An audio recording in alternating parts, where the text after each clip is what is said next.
Good FM. Tonight comes alive with Brandon Thorn.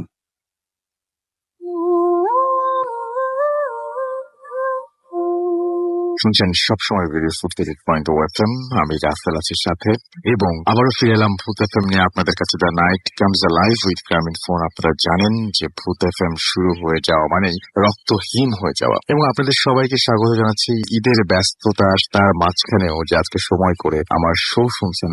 এবং এটা আসলে আমার শো বলে বলবো, এটা আসলে আপনাদেরই show. That's why you are listening to Bhoot FM, এবং সেজন্য অনেক ধন্যবাদ দেওয়ারও কিছু নাই। এবং আমার মনে হয় যে আমরা বরং ঘটনায় চলে যাই। আমাদের আজকের এই শোটা একটু স্পেশালি হবে। ওই যে বললাম না, ঈদ আসলেই আমরা স্পেশাল কোনো কিছু করার চিন্তা করি। গতবারে করেছিলাম এবং আপনারা অনেক প্রশংসা করেছিলেন, এই বছরও করেছি। কি করেছি সেটা জানার আগে, সেটা বলার আগে আমরা শুনে আসবো যে কিভাবে আমাদের এই শোতে আপনি পার্টিসিপেট করতে পারেন। আপনি মোবাইলের মেসেজ অপশনে গিয়ে টাইপ করুন ফুর্তি, FORTI, ফুর্তি স্পেস দিয়ে লিখুন আপনার নাম, স্পেস দিয়ে আপনার মেসেজ পাঠিয়ে দিন 9840 নাম্বারে। আমাদের ইমেল করতে চাইলে আমাদের ইমেল অ্যাড্রেস হচ্ছে bhutfm@radiofurti.fm, which is BHWTFM@RADIOFORT.FM। আপনার নাম, ঠিকানা এবং ফোন নাম্বার সহ আপনার জীবনে ঘটে যাওয়া বা আপনার জানা সেরা ঘটনা লিখে পাঠিয়ে দিন আমাদের কাছে। ঘটনার শুরুতে অবশ্যই উল্লেখ করুন যে ঘটনাটি আপনি স্টুডিওতে এসে শেয়ার করতে চান, নাকি আপনি চান আপনার ঘটনা আমরা পড়ে শোনাই। আর যারা দেশের বাইরে রয়েছেন তারা সরাসরি অডিও ক্লিপ পাঠিয়ে দিতে পারেন আমাদের কাছে। এবং আমাদের ফেসবুক পেজ আপনি ভিজিট করতে পারেন। চলে যান www.facebook.com/radio.furti and www.facebook.com/bhutfm.russell এই দুটো অ্যাড্রেসে। আচ্ছা, কি করেছিলাম সেটা বলি। সেটা হচ্ছে আমরা লাস্ট ঈদে 2010 অর্থাৎ 2010 ঘটনা শুনেছিলাম, এবং সেই সময়ের সেরা ঘটনাগুলো আমরা আবারও প্রচার করেছিলাম, এবং আপনারা অনেক অনেক অনেক অনেক প্রশংসা করেছেন ইমেইলের মাধ্যমে, আপনারা অনেক প্রশংসা করেছেন ফেসবুকে। আমি এবারে ঈদে যেটা করেছি সেটা হচ্ছে 2011 ঘটনা। আমি চেয়েছিলাম যে সব সেরা ঘটনাগুলো আপনাদেরকে শোনা। বুঝতে গিয়ে দেখলাম যে 2011 এপ্রিলের মধ্যেই এত সব ঘটনা রয়েছে যে বাকি মাসগুলো তার যাওয়ারই দরকার হয়। তো সেরকমই কিছু ঘটনা আছে শোনাতে চাই। এবং আমি 2011 আমরা শুরু করেছিলাম, আমাদের শুরুর শোটা ছিল 8 জানুয়ারি 2011। ওই দিন সুমন ভাইয়ের বার্থডে ছিল। আমার ওই দিন স্টোরি টেলার হিসেবে এসেছিলেন কাইসার রহমানি। সুমন ভাই ওই দিন আসতে পারে। তো কাইসার রহমানি রহনপুরে তার এলাকার সামু পাগলাকে নিয়ে একটা চমৎকার ঘটনা বলেছিল, যে ঘটনাটা আমার বহুদিন পর্যন্ত মনে ছিল। এবং এই ধরনের মানুষ মানে সব এলাকাতেই থাকে, এবং এই ধরনের মানুষের সাথে যাদের মানে কি বলবো, যারা শুনেছেন আগে তারা তো বুঝতেই পারছেন যে সামু পাগলার কোন ঘটনা। এবং যারা শুনবেন আজকে প্রথম, তারাও বুঝতে পারবেন যে কিছু কিছু মানুষ থাকে তাদের সাথে খুব ইন্টিমেসি হয়ে যায়, এবং সে সমস্ত মানুষ কোনো একটা সীমাবদ্ধতাকে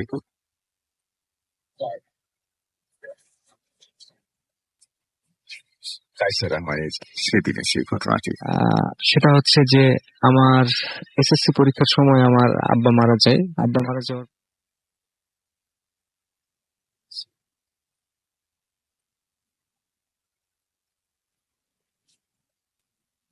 বাড়ি যাই। আর স্বাভাবিকভাবে আমি বাড়ি গেলে পড়াশোনা কম করি এবং আড্ডাটা বেশি বেশি, এবং আমার বন্ধু বান্ধব প্রচুর, যে কারণে আম্মাও চায় না যে আমি বেশি বাড়ি আসি, মানে আমার জন্য যে ওখানে থাকলেই পড়াশোনা বেশি করবে। তো প্রথমে আমাদের গ্রামটার একটু বর্ণনা দিই যে চাঁপাইনবাবগঞ্জ জেলার লাস্ট স্টেশনটা হচ্ছে রহনপুর স্টেশন, মানে ওটার পরে ইন্ডিয়া। যার ফলে মানে আমাদের রহনপুর গ্রামে অসংখ্য পাগল দেখা যায়। মানে সম্ভবত ট্রেনে উঠে যাওয়ার পর ট্রেন আমাদের এখানে তো অনেকক্ষণ থাকে, ট্রেন 1-2 দিন থেকে যায়। যখন দেখে যে চলছে না, তখন হয়তো তারা নেমে পড়ে, যার কারণে বিচিত্র রকমের পাগল কিন্তু মানে 2-1 মাস পর পরই সেখানে দেখা যায়। তো রহনপুর বড় বাজার যেটা, সেখানে একজন পাগল ছিলেন, ওর নাম হচ্ছে সামু পাগল। আমরা স্থানীয়ভাবে তাকে সামু পাগল বলি। তো সামু পাগল ওর হচ্ছে যে পাগলরা সাধারণত একটু অপরিষ্কার হয়, এবং মানে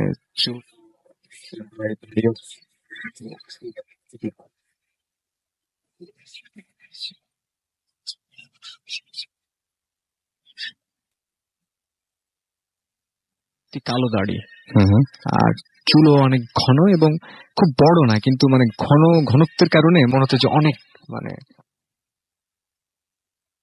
এবং আমি দেখেছি ওনাকে যে উনি বসতো মুনি ঋষিদের মতো, মানে চাল চলনে একটা আভিজাত্য ছিল। এবং মানে পাগলরা পাগলামি করতো, ও কিন্তু পাগল, কিন্তু পাগলামি করতে আমি কখনো দেখি না। ওই রহনপুর বড় বাজার যেটা, মানে বাজারে একটা, ওই বড় বাজারে সিলেক্টিভ 5 থেকে 6টা দোকানে সে নিয়মিত বসতো। বাজারের যে ছাউনিগুলো, যে দোকানগুলো বসতো, আবার মনে ঋষিরা ধ্যান করে যেভাবে, ঠিক ওইভাবে বসতো। আর বিড় বিড় বিড় বিড় বিড় বিড় নিজে নিজে কি কি কি কি বলতো। আর সিগারেট খেত খুব, সবসময় হাতে দেখতাম সিগারেট। ওই নির্দিষ্ট কয়েকজন লোকের কাছে চাইতো কিছু, কেউ দিলে খেত, না দিলে খেত না, এবং উপদ্রব করতো না সে।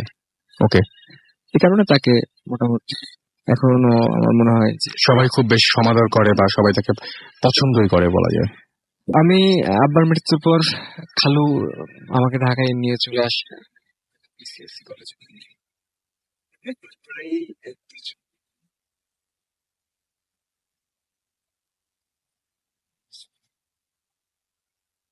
নাইট কোচে বাড়ি গেছে, সকালবেলা পৌঁছেছে, রেস্ট টেস্ট নিয়ে বিকেলবেলা বের হয়েছে। বিকেলবেলা বের হয়ে বন্ধুদের সাথে আড্ডা। এবং আমি মানে এখন পর্যন্ত এখনো বাড়ি গেলে আম্মার প্রচন্ড বড় খাই এবং প্রচুর তো তখন আড্ডা দিতাম। আমাদের ওখানে একটা সিনেমা হল আছে, মুক্তাশা সিনেমা হল। ওই সিনেমা হলে আমরা মানে সবাই রাত হয় অনেক। একদিন আড্ডা দিতে দিতে প্রায়, এটা হচ্ছে 2000 সালের ঘটনা। 2000 সালের ঘটনা। তখন আমি কলেজে 2য় বর্ষে পড়ি। আচ্ছা, তো আড্ডা দিলাম অনেকক্ষণ আড্ডা দেওয়ার পরে আমি বাড়ি যাব। রহনপুরের সবচাইতে সুন্দর এবং বড় কবরস্থানটা হচ্ছে খোয়াড় মোড় এলাকায়। খোয়াড় মোড়, ওইখানে এক সময় খোয়াড় ছিল, মানুষজন বসবাস কম ছিল। ওই গবাদি পশু, গরু ছাগল, যে জেলখানা যেটা, আচ্ছা, সেটা খোয়াড়। ওই জন্য ওই জায়গাটার নামকরণ খোয়াড় মোড়। ওই খোয়াড় মোড়ে আমাদের নতুন বাড়িটা, ওই বাড়িতে আমরা এখন থাকি। বড় কবরস্থান, পরিষ্কার পরিচ্ছন্ন। কবরস্থান সম্বন্ধে আর যা যা থাকে যে খুব ভয়ঙ্কর, এটা সেটা আমাদেরটা সেটা না। আমাদেরটা হচ্ছে খুব পরিষ্কার পরিচ্ছন্ন এবং খুব চমৎকার একটা কবরস্থান। ওইখান থেকে আমার বাড়ি যেতে হেঁটে যেতে 5 মিনিট লাগে। আচ্ছা, ওইখান দিয়ে যেতে হয়। তো রাত 12:30 1টা প্রায় বেজে গেছে আড্ডা দিতে। আমি যাচ্ছি, আমি গেলাম কবরস্থানের পাশ দিয়ে। তো সামো আসছে, সে নির্দিষ্ট কয়েকজনকে যে পছন্দ করতো, তো ওর মধ্যে আমি একজন ছিলাম। আচ্ছা, তো সামো এসে বলছে যে টাকা দে। আসলে বলাটা আসলে ঠিক না, বলতাম কেন জানি। বলছে যে টাকা দেয়। তো আমার তাকে ভালো লাগতো, কারণ সে একটা পাগল, কিন্তু ওই যে মনি ঋষিদের মতো চলাচল, কোনো পাগলামি করে না, পরিষ্কার পরিচ্ছন্ন। এবং দীর্ঘদিন থেকে তাকে দেখে আসছে, ছোটবেলা থেকে। সে প্রায় 20 বছর একই জায়গায় ছিল, যার ফলে একটা মায়া মমতা কাজ করে তার প্রতি। আর আমি অনেকদিন পরে বাড়ি গেছি, আমি দিলাম টাকা দিয়ে। পরের দিনও বিকেল বেলা বের হয়েছি, 1টা 2টা পর্যন্ত ঘুমাই। কাজ থাকে না বাড়িতে গেলে কোনো। আর আম্মাও বকাঝকা তখন একটু কম করে, ভাইয়া একটু বকাঝকা করে। তো আবার আড্ডা দিয়েছি, ঘোরাফেরা করেছি। আমার কোনো বন্ধুর বাড়ি মানে খোয়াড় মোড়ে না, বিভিন্ন জনের বিভিন্ন জায়গায়। ওকে, তো আমি আবার বাড়ি আসছি 12:30 1টা। আর তখন কবরস্থানটা মানে এখন সেটা বাউন্ডারি দেওয়া হয়েছে এবং পর্যাপ্ত লাইট লাগানো হয়েছে, তখন এটা ছিল না। ওকে, এবং ওইখানকার মোড়টা তো অনেক ক্লিনিক হয়েছে এখন, তো ক্লিনিক গুলো ছিল না, একদম ফাঁকা জায়গা ছিল ওটা। আমি আসছি, আস্তে আস্তে আস্তে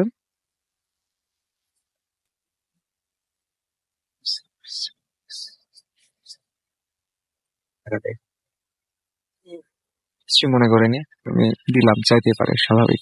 বাসায় চলে গেছে, বাড়িতে চলে গেছে। ভাইয়া বকাঝকা করলো, আম্মারও একটু ঝামেলা হয়, কারণ রাত্রেবেলা আবার আম্মাকে উঠাতে। একদিন আসছি, কোনটা 2-1 দিন আমি আর দেখি নাই তাকে। তারপরে একদিন আমি আসছি, এসে ঠিক কবরস্থানটার পাশ দিয়ে যাচ্ছি, তখনও 1টা-1:30 বাজে। কান্নার আওয়াজ করে, কান্নার আওয়াজ।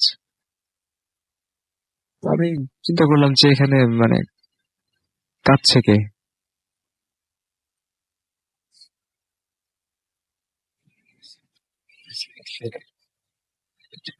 বসে কাঁদছে। আমি আমার তার পাশে গেছি। পাশে গিয়ে আমি বলছি যে কি ব্যাপার, কাঁদছিস কেন? তো ও কিছু বললো না। ও কিছু না বলে আমি যেদিক দিয়ে আসছি সেই দিকে চলে গেল, মানে বাজারের দিকে গেল। তা আমি আমি আবার ওর বিপরীত দিকে আমার বাড়ি। আমি আর কিছু বললাম না, আমি তখন আমার বাড়ির দিকে যাচ্ছি।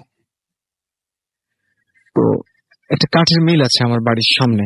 তো ওটার কিছু দূর আসা মাত্র হঠাৎ দেখি সে আবার আমার সামনে। আমি আবার একটু অবাক হলাম যে কি ব্যাপার, ও চলে গেল, আসলাম এখন আবার সামনে আসলো, এখন আবার সামনে আসলো। অবাক হয়েছি কিন্তু প্রশ্ন জাগে নাই মনে। সব বিষয়গুলো আমার কাছে স্বাভাবিক মনে হয়েছে। সে বলছে যে আমার খুব ঠান্ডা লাগছে, আমাকে একটা সাদা চাদর দিতে হবে। গরমের সময় মনে হয় যেমন একটু আগে যে গল্পটা বলছিলাম যে ওই মহিলার হাসি, তো শামুর চোখ দুইটা মানে কেমন একটা মমতা, সে চাচ্ছে, চোখ দুটো আমার খুব মনে পড়ে। তো আমি তখন বললাম যে আচ্ছা ঠিক আছে দিব, যা, ঠিক আছে দিব বলে আমি বাড়ি চলে গেলাম।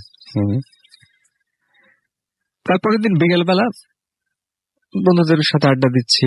আমার বন্ধু রাজু, তাজ, এরা সবসময় আড্ডা দিই একসাথে, বসে আড্ডা দিচ্ছি। আড্ডা দেওয়ার সময় বলছি যে আবদারটার কথা বললাম সামুর, যে সামুর সাথে এরকম দেখা, 2 দিন টাকা দিলাম, এখন আবার ওর নাকি ঠান্ডা লাগছে, সাদা চাদর নেবে। এই কথা বলা মাত্র ওরা হাসতে লাগছে। আমি কিছু বুঝে উঠতে পারছি না, প্রচুর প্রচুর প্রচন্ড হাসছে তারা, যে কি ব্যাপার। আমি স্যার হাসছিস কেন? তো ওরা ফাজলামি করতে শুরু করলো আবার, যে কি চাইছে তোর কাছে? তা আমি বললাম যে চাদর। কত টাকা দিয়েছিস তুই? আমি কত টাকা দিয়েছিলাম মনে নেই আমার, বললাম যে হ্যাঁ দিয়েছি, এটা সেটা। ওরা আরো হাসছে। তো আমি যখন সিরিয়াস হলাম যে কি ব্যাপার, মানে ঘটনাটা কি বল, তখন বলছে যে শামু তো প্রায় 7-8 মাস আগে মারা গেছে। মানে এই কথা শুনে মানে আমিও বুঝতে পারছি না যে মানে ওরা কি আমার সাথে তাহলে কি ফাজলামি করছে নাকি। সেটাই, কারণ আপনার সাথে সামুর তার আগে কয়দিন দেখা হয়েছে? মোট আমার মোট 3বার দেখা হয়েছে, এবং 2বার টাকা চেয়েছে, 1বার চাদর চেয়েছে। মাঝখানে শুধু 2 দিন দেখা হয় নাই তার সাথে আমার, মানে 4-5 দিন। প্রত্যেকবার কি গোরস্থানের সামনে দেখা হয়েছিল? প্রত্যেকবার গোরস্থানের সামনে, এবং লাস্টে একবার যে কিন্তু আমি তাকে গোরস্থান থেকে আসতে দেখিনি। আচ্ছা, মানে তার আসাটা হয়েছে হঠাৎ, সে কোথা থেকে কোন দিক থেকে আসছে এটা আমার মনে হয়নি। আর মনে হয়নি এই কারণে যে একটা পাগল মানে আসতে পারে, আমার কাছে সেটা মনে হয়েছে। তো ওরা যখন বললো যে মানে সামু মারা গেছে, তখন আমি আমার ঘটনাটা মেলাতে পারলাম না। তখন আমি মানে কাউকে বিশ্বাস করাতে পারলাম না যে বিষয়টা আসলে আমার সাথে এই ঘটেছে। তো আমি তাদেরকে সব ঘটনা খুলে বললাম। ওদের মধ্যে হয়তো কেউ বিশ্বাস করলো, কেউ করে নাই। কিন্তু এখন পর্যন্ত আমি যখন মানে যাই বাড়িতে, তো অনেকেই নাকি, আমি নিজে শুনেছি, আমাদের এক কাকা আমাদের পাড়ার, উনিও বলেছেন আমাকে যে সামুকে নাকি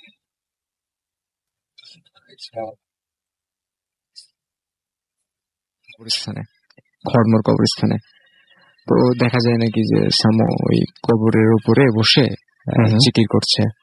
আচ্ছা, তো এই ঘটনাটা মানে আমিও চাই যে এটা কেউ যদি ভুল প্রমাণ করে দিতে পারতো আমাকে, যে না তুমি ভুল দেখেছো, বা তোমার এই জিনিসগুলো ঘটেনি আসলে, হ্যাঁ, যে আসলে তাহলে আমিও অনেক খুশি হতাম। যে আমার ভয় লেগেছে বা আমি খুব ভয় পেয়েছি বা আমার খুব খারাপ লেগেছে তা না, আমার ভালো লেগেছে যে একটা মানুষ দেখা দিয়েছে আমার কাছে কিছু চেয়েছে, আমার সেটা মানে ভিতরে ভালো লেগেছে। কিন্তু যখন মানুষ বলে যে না এসব কিছু না, এটা তুমি ভুল দেখেছো। এখন দেখেছি তো আমি, বুঝবেন আপনি, মানে একদম আপনি কি করে বুঝবেন যে আমি ভুল দেখেছি না ঠিক দেখেছি? দেখেছি তো আমি, এবং আমি দেখেছি, আমি সামুকেই দেখেছি এবং সে এসেছে। এবং আমিও চাই যদি কেউ প্রমাণ করে দিতে পারে যে না আসলে তুমি দেখোনি, কারণ আমার কাছে তো এখন এটা রহস্য হয়ে আছে যে মানে কেন আপনি আপনি একদমই বিলিভ করতেন না ব্যাপারগুলো যে এরকম হতে পারে বা এর ধরনের না। কোনো কিছু। সুতরাং এমন না যে মানে একটা জিনিস পরপর 3 বার ঘটেছে আপনার কাছে, হ্যাঁ এবং আপনি জানতেন না যে এই লোকটা জীবিত না মৃত। হ্যাঁ, আমি জানতাম না, কারণ হচ্ছে যে একটা পাগল বেঁচে আছে না মারা গেছে এত এটা একটা important কারো কাছে না বন্ধুদের ব্যাপারটা। আড্ডার ভিতরে এটা একটা কোনো ইম্পর্টেন্ট বিষয় না। তো যখন আমি শুনলাম যে প্রায় 7-8 মাস আগে সামু মারা গেছে, তখন মানে আমি মানে থান্ডার হয়ে গেছেন যে এটা কিভাবে সম্ভব হলো। মানে আমি কি বলবো, মানে বোঝাতে পারছি না যে এটা কি করে সম্ভব। যদি আসলে প্রত্যেকের জীবনে এরকম একটা করে ঘটনা ঘটতো তাহলে হয়তো বোঝানো যেত যে না ভাই যা দেখেছি, মানে এটা বলে বোঝানো যাবে না। ফিরলাম আবারও ভূত এফএম নিয়ে, এবং আমরা শুনছিলাম কাসার রহমানের চমৎকার একটা ঘটনা, এবং এরপরেই আমরা চলে যাব 2011-এর 15th জানুয়ারিতে, অর্থাৎ জানুয়ারি মাসের, সেটা সম্ভবত 3য় সপ্তাহ ছিল। ওই দিন মনে হয় নিউ ইয়ার পড়েছিল, আমাদের শো হয় নাই এইটুকু আমার মনে আছে, এরকম কিছু একটা হয়েছিল 2011-এ। এবং ওই দিন যে 1st জানুয়ারি ছিল, সেই জানুয়ারিতে আমরা শো করতে পারি নাই। সো অনেক কিছু মনে পড়ছে এখন কথা বলতে গিয়ে।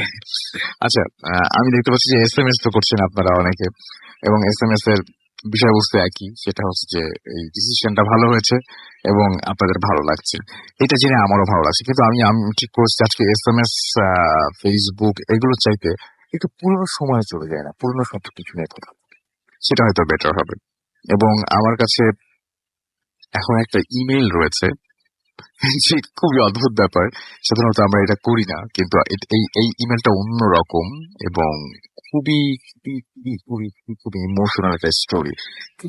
যেরকম ভাবে আপনি ভয় পাবেন, ঠিক সেরকম ভাবে আপনি আবার মানে আপনার আবেগে আপ্লুত হয়ে যাবেন আপনি। এই ইমেলটি আমাদের পাঠিয়েছিলেন চট্টগ্রাম থেকে নীর হাসান। নীর হাসান, আপনাকে অনেক ধন্যবাদ আরো একবার। আপনার ঘটনা আমরা প্রচার করছি এবং আপনি চমৎকার একটা ঘটনা আমাদের কাছে পাঠিয়েছিলেন। এবং নীর হাসান, আপনি কি শুনতে পাচ্ছেন? এখন কি শুনছেন আমাদেরকে? আপনার কাছ থেকে আরো ঘটনা চাই আমরা। চলুন শুনে আসি নীর হাসানের সেই মেলে কি ছিল। আমি শুরু করতে চাই একটা ঘটনা দিয়ে। আর যে ঘটনাটা পাঠিয়েছেন তার নাম হচ্ছে নীর হাসান, এবং নীর হাসান বলছেন যে হিজ ফ্রম চিটাগং, এবং তিনি বলেছেন যে আমি আজ আপনাদের যে কথাটা বলবো সেটা পুরোপুরি অবিশ্বাস্য একটা কথা। আমি জানি আমার বলা কথাগুলো কেউ বিশ্বাস করবে না, এবং সেটাই স্বাভাবিক, বাট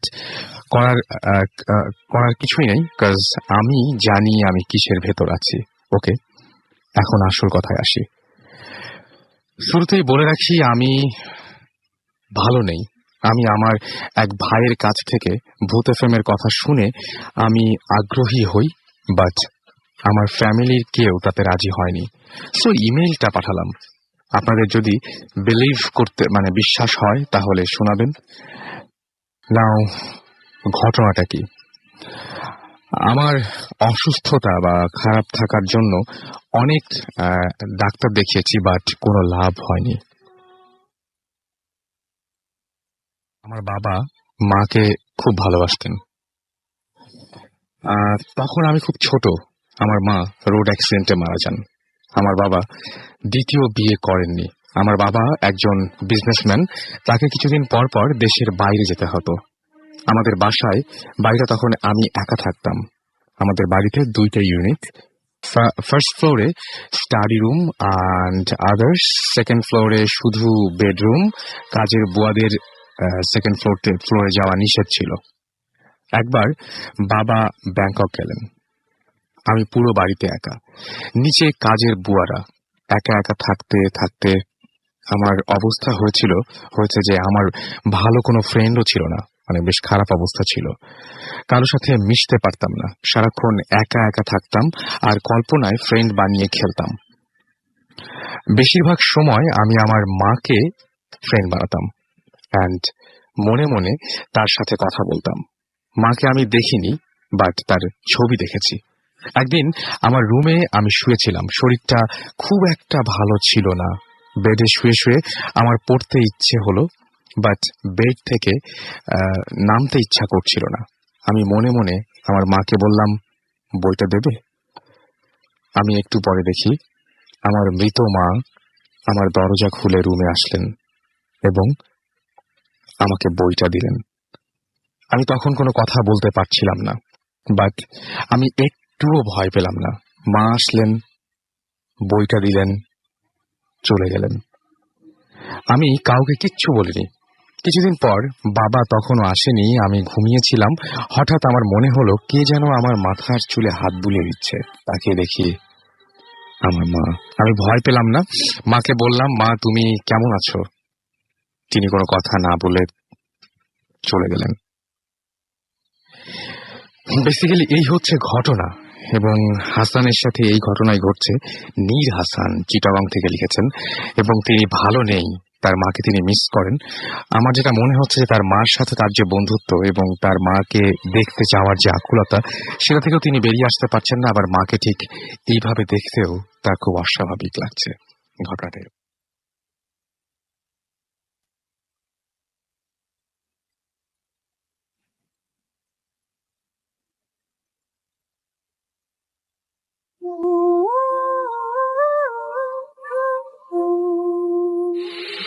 ওয়েলকাম ব্যাক। শুনছেন সব সময় রেডিও ফুর্তি 80.2 FM। আমরা আসতে আছি, সাথে চলছে ভূত FM। আরো একবার জানিয়ে দিই, আমাদের SMS করতে হলে মোবাইলের মেসেজ অপশনে গিয়ে টাইপ করুন ফুর্তি, FORTI ফুর্তি, স্পেস দিয়ে লিখুন আপনার নাম, স্পেস দিয়ে আপনার মেসেজ পাঠিয়ে দিন 9847 নাম্বারে। আমাদের ইমেল অ্যাড্রেস হচ্ছে bhutfm@radiofurti.fm, which is BHWTFM@radioforti.fm। আপনার নাম, ঠিকানা এবং ফোন নাম্বার সহ আপনার জীবনে ঘটে যাওয়া বা আপনার জানা সেরা ঘটনা লিখে পাঠিয়ে দিন আমাদের কাছে। ঘটনার শুরুতে অবশ্যই উল্লেখ করুন যে ঘটনাটি আপনি স্টুডিওতে এসে শেয়ার করতে চান, নাকি আপনি চান আপনার ঘটনাটা পড়ে শোনাই। যারা দেশের বাইরে রয়েছেন তারা সরাসরি অডিও ক্লিপ পাঠিয়ে দিতে পারেন আমাদের কাছে। আর আমাদের ফেসবুক পেজ ভিজিট করতে চাইলে চলে যান www.facebook.com/radio.furti and www.facebook.com/bhutfm.ru। ঈদের সময় তো গ্রামে আসা হয়। গ্রামে নিশ্চয়ই আপনি যখন আসেন তখন অনেক কিছুর কথা বলেন, গ্রামের আত্মীয়স্বজনের সাথে কথা বলেন, এবং কোনো সময় জিজ্ঞেস করেন না যে এই গ্রামে কোনো ঘটনা আছে কিনা, কোনো এরকম ভয়ঙ্কর ঘটনা ঘটেছে কিনা, নিশ্চয়ই জিজ্ঞেস করেন। আর জিজ্ঞেস না করলে আমার জন্য একটু করুন, এবং আমি চাই যে আপনি ঘটনা নিয়ে ফিরে আসুন ঢাকায়, এবং আপনাকে ডাকতে পারি আমাদের নেক্সট এপিসোডে। আমরা আছি 2011-এ, 15 জানুয়ারিতে এখন আছি। আমরা প্রথমে নীর হাসান একটা মেইল পড়ে শোনালাম, এবং এর পরে ওই দিনই আরো একজন স্টোরি শেয়ার করতে এসেছিলেন আমাদের সঙ্গে, এবং তার নাম হচ্ছে, হার নেম ইজ সুমাইয়া, এবং তিনি আমাদের সাথে একটা চমৎকার ঘটনা শেয়ার করেছিলেন। আমরা সেই ঘটনাটি শুনে আসবো। শুনে সেই ঘটনাটি স্টে টিউনড রেডিও ফুর্তি এন্ড ডোন্ট স্টপ। আচ্ছা, ঘটনাটা হলো তখন আমি ক্লাস 9-এ পড়তাম চিটং এর একটা হোস্টেলে।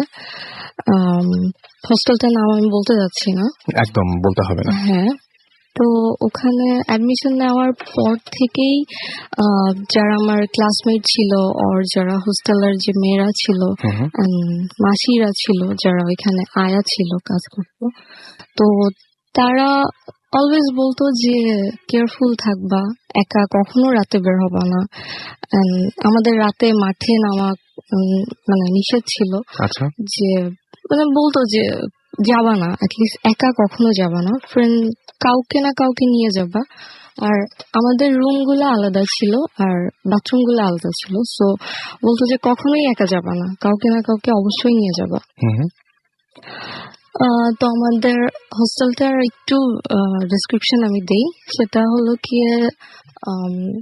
5 তলা ছিল, 1 তলা থেকে 3 তলা পর্যন্ত যে স্কুল ছিল, স্কুলের মেয়েরা থাকতো। 4 তলায় ছিল শুধু কলেজের মেয়েরা, এন্ড 5 তলাটা একদমই বন্ধ ছিল। 5 তলাটাতে কেউই থাকতো না, ইভেন কেউ মানে ওখানে যাওয়া হতো না, যাওয়া নিষেধ ছিল। তো নিষেধ থাকার কারণ হলো কি, ওখানে একটা ঘটনা ছিল। আগে নর্মালি 5 তলা পর্যন্ত মেয়েরা ছিল, তো 5 তলার শেষে একটা রুম ছিল, ওই রুমে নাকি 4টা মেয়ে থাকতো। তো 4টা মেয়ে থাকার পরে কিন্তু আমাদের হোস্টেলে একটা রুলস ছিল যে 11টার মধ্যে লাইট অফ হয়ে যাবে। আচ্ছা। তো লাইট অফ হয়ে যাওয়ার পরে নর্মালি শুধু করিডোরের লাইট গুলো থাকতো আর বাথরুমের লাইট গুলো থাকতো, আর সব লাইট বন্ধ হয়ে যেত। তো এরকম লাইট অফ হয়ে যাওয়ার পরে ওই 4টা মেয়ের মধ্যে একটা মেয়ে একদিন রাতে মোম জ্বালায় ও পড়তেছিল। তো পড়তে পড়তে এক সময় সে ঘুমায় যায়। ঘুমায় যাওয়ার পরে মানে মোমটা আর অফ করেনি। তো মোমটা আস্তে আস্তে গলতে গলতে মশারিতে নাকি আগুন লেগে যায়। আগুন আস্তে আস্তে ছড়ায় পড়ে, বাট ও তো বুঝে না। তো বাকি 3টা মেয়ে হুলস্থুল করে বের হলো, ওই মেয়েটা নাকি বের হতে পারেনি, সে ওখানেই মারা যায়। আচ্ছা। তো এইটা নিয়ে অনেক কিছু হয়েছে ফার্স্টে। তারপরে কিছুদিন বন্ধ ছিল রুমটা, তারপরে ক্লিন আপ করে আবার থাকা শুরু করে কিছু মেয়ে, বাট কেউই নাকি থাকতে পারতো না। সবাই কয়দিন পর পর মানে ব্লক টিচারের কাছে গিয়ে বলতো যে থাকবো না। বলতো কেন? যে ভয় লাগে, রাতে ম্যাম আমরা দেখি যে কেউ হাঁটতেছে, কেউ বসে আছে, থাকবো না। তো কয়দিন অনেকেই দেখেছে তার মানে। হ্যাঁ, অনেকেই।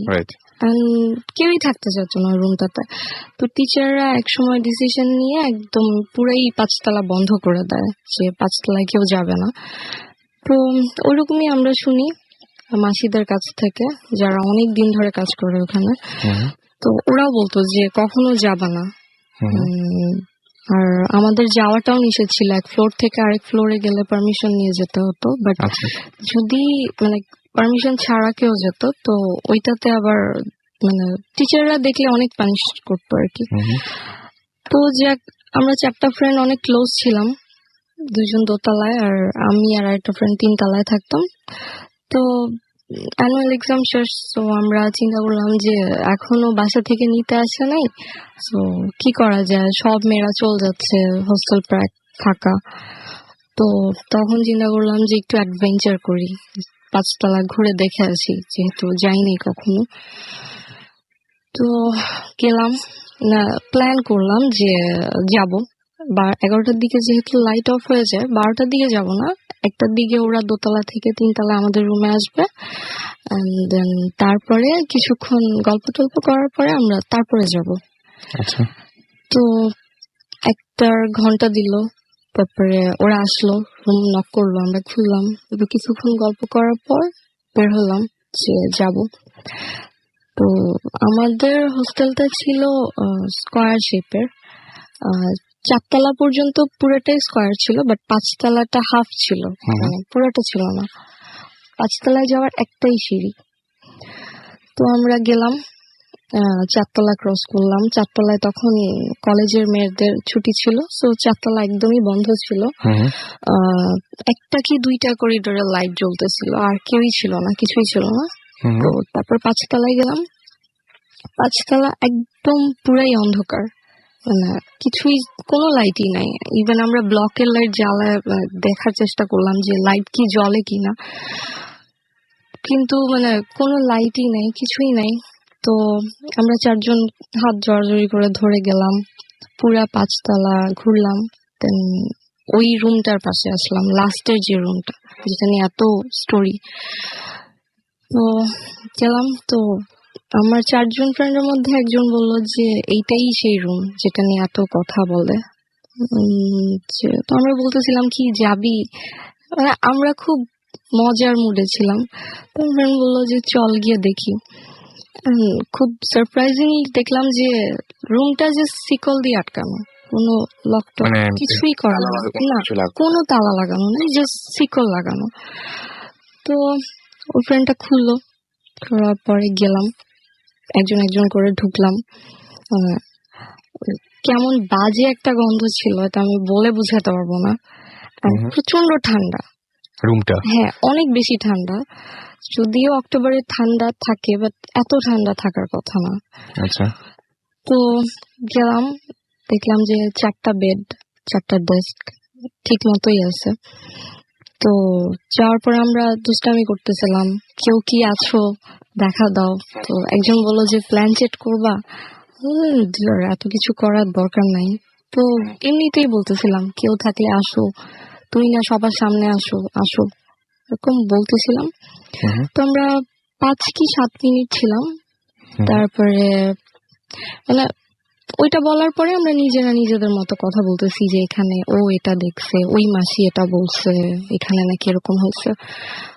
হঠাৎ যে একটা জানলা ছিল বাইরের দিকে, যেটা মানে একদমই বাইরের দিকে, ওইটা ভিতরের দিকে না, চারকোনা শেপের ছিল, তো বাইরের দিকে ছিল জানলাটা। জানলায় জাস্ট মানে মনে হলো কেউ জাস্ট একটা ধাপ করে একটা আওয়াজ হয়েছে, আর কিছুই না। And ওই আওয়াজটা শোনার সাথে সাথে আমরা 4 জন পুরা সাইলেন্ট। মানে হঠাৎ করে ভয়টা চলে আসছে যে এরকম কি। তো এমনিতেই ভালো লাগতেছিল না। পরে মানে ওইটা শোনার পর আরো বলতেছিলাম যে ওকে চলো চল যাই, অনেক হয়েছে এরকম বলার পর তখন আর থাকতে ইচ্ছা করছিল না বা ওই জায়গাটা একদমই ভালো থাকতে লাগছিল ইচ্ছা না? করতেছিল না, বিকজ মনে হচ্ছিল যে কিছু একটা দেখতেছে, মানে কেমন জানি লাগতেছিল। ওই আওয়াজটা হওয়ার কথা না, বিকজ এবং আপনি আমাকে ফোনে বলছিলেন যেভাবে যে মনে হচ্ছিল যে কেউ আপনাদেরকে লক্ষ্য করছে বা এরকম। ওইটা ওই যে করিডোর, তারপর তাড়াতাড়ি বের হয়ে গেলাম। করিডোর দিয়ে যখন আসতেছিলাম, করিডোর গুলো অনেক লম্বা লম্বা, করিডোর দিয়ে যখন আসতেছিলাম তখন মনে হচ্ছিল যে আমরা এত তাড়াতাড়ি বের হয়েছি যে আমরা দরজাটাও লক করি নাই, আর ওই শিকলটা দিয়েও আর লক করি নাই। তো মানে এত তাড়াতাড়ি বের হয়ে আসতেছিলাম যে মনে হচ্ছিল যে 5 তলা থেকে কখন নামবো।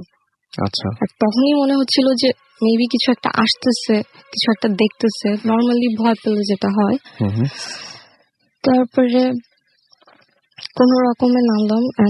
4 জন আমরা এত বেশি ভয় পেয়েছিলাম যে ওই দিন আর কেউ কোনো কথা বলি নাই কারোর সাথে। ওরা 2 জন দোতলায় নেমে গেল, আমরা 2 জন আমাদের রুমে চলে গেলাম। পরের দিন সকালে কথা হইতেছিল যে কি হলো, এটা মেবি যাওয়া উচিত হয় নাই, বেশি ফাজলামি হয়ে গেছে। তো ওই দিনের পরের দিন, ওই দিন রাত 12টা থেকে আমার বার্থডে ছিল। তো আমার ফ্রেন্ডরা এমনিতেই বলতেছিল যে পারমিশন ছাড়া কালকে যাওয়া হয়েছে, সো আজকে আর আমরা আসবো না। 12টায় যখন ঘন্টা দিবে, আমাদের আবার ঘন্টা দিত ভিতর বাড়ি থেকে, যখন ঘন্টা দিবে তো তোমরা বের হও, তোমরা 2 জন। ওকে। তো 12টা বাজলো, আমার ফ্রেন্ড যেটা আমার সাথে ছিল আমাকে উইশ করলো, তারপরে বের হলাম। বের হয়ে কিছুক্ষণ ব্লকে দাঁড়াইছিলাম, গল্প করতেছিলাম। তো ওরা আসলো, ওরা ওদের রুমের দরজা খুলে আসেনি, মানে চারকোনা শেপের যেহেতু ছিল, আমরা এই সাইডে ছিলাম, ওরা ওই সাইডে ছিল, তো দেখা যাক। তো ওরা বের হলো, বের হওয়ার পর ইশারায় উইশ টিশ করলো, ওকে। তারপরে আমরা বাথরুমে গেলাম, ব্রাশ টাশ করলাম, দাঁত, যে এখন ঘুমাবো। তো বাথরুম থেকে যখন আসলাম, তো আসার পরে ব্লকে একটু দাঁড়াইছি যে দেখি তো ওরা ঢুকে গেছে নাকি রুমের মধ্যে, না ওরা আছে। ওদের দেখতে দেখতে দেখতে দেখতে হঠাৎ 4 তলায় ওঠার যে বরাবর সিঁড়িটা, ওইটার দিকে চোখ পড়লো। আচ্ছা। ওইটা মানে আমি যেটা দেখছি, আমার এখনো ভাবলে মানে এত বেশি ভয় লাগে যে আমি একদিন ওইটা কি দেখছি। আচ্ছা। আমি তাকাইছি, আমি দেখতেছি যে একটু অন্ধকার অন্ধকার তো ছিল, এত বেশি অন্ধকারও ছিল না যে কিছুই দেখা যাবে না, এত বেশি লাইটও ছিল না যে সবই দেখা যাবে। হ্যাঁ, আমি দেখতেছিলাম যে কিছু একটা একদম উপরের স্টেপে বসে আছে সিঁড়িতে। আমি আমার 1 বছরের ওই হোস্টেল লাইফে কখনো কাউকে একা বের হতে দেখি নাই। আচ্ছা। সেখানে এখানে আমি যাকে দেখছি সে জাস্ট একা, জাস্ট মানে বসাটা এত অ্যাবনর্মালি ছিল যে জাস্ট চুপচাপ বসেছিল 2 হাঁটুর উপর, মানে এরকম করে জাস্ট চুপ করে বসেছিল। আর আমি ওটা দেখতেছিলাম যে অন্ধকারে কিছু একটা বসে আছে, জাস্ট বসেই আছে। আমি এত ভয় পাইছি যে আমি আমার পাশের ফ্রেন্ডটাকেও কিছু বলতে পারতেছিলাম না, যে আমি জাস্ট শকড হয়ে গেছি। তো আমি যখন খেয়াল করলাম ওর দিকে, মানে দেখলাম যে ও ঠিক সেম দিকে তাকায় আছে। বাট দ্য থিং ইজ, কেউ কাউকে কিছু বলতেছি না। ও জাস্ট আমার মানে গায়ে হাত দিল আর বললো যে সুমাইয়া, আমি মানে যেটা আপনার সঙ্গে যে দেখতেছি, ফ্রেন্ডটা ছিল সেই হ্যাঁ, ফ্রেন্ডটা। ও আমাকে জাস্ট গায়ে হাত দিলাম, বললো, সুমাইয়া, আমি যেটা দেখতেছি তুইও কি সেটাই দেখতেছিস? আমি ওদিকেই তাকাইছি, আমিও বলতেছি যে হ্যাঁ, আমি ওইটাই দেখতেছি, তুইও কি দেখতেছিস? বলে যে হ্যাঁ। আচ্ছা,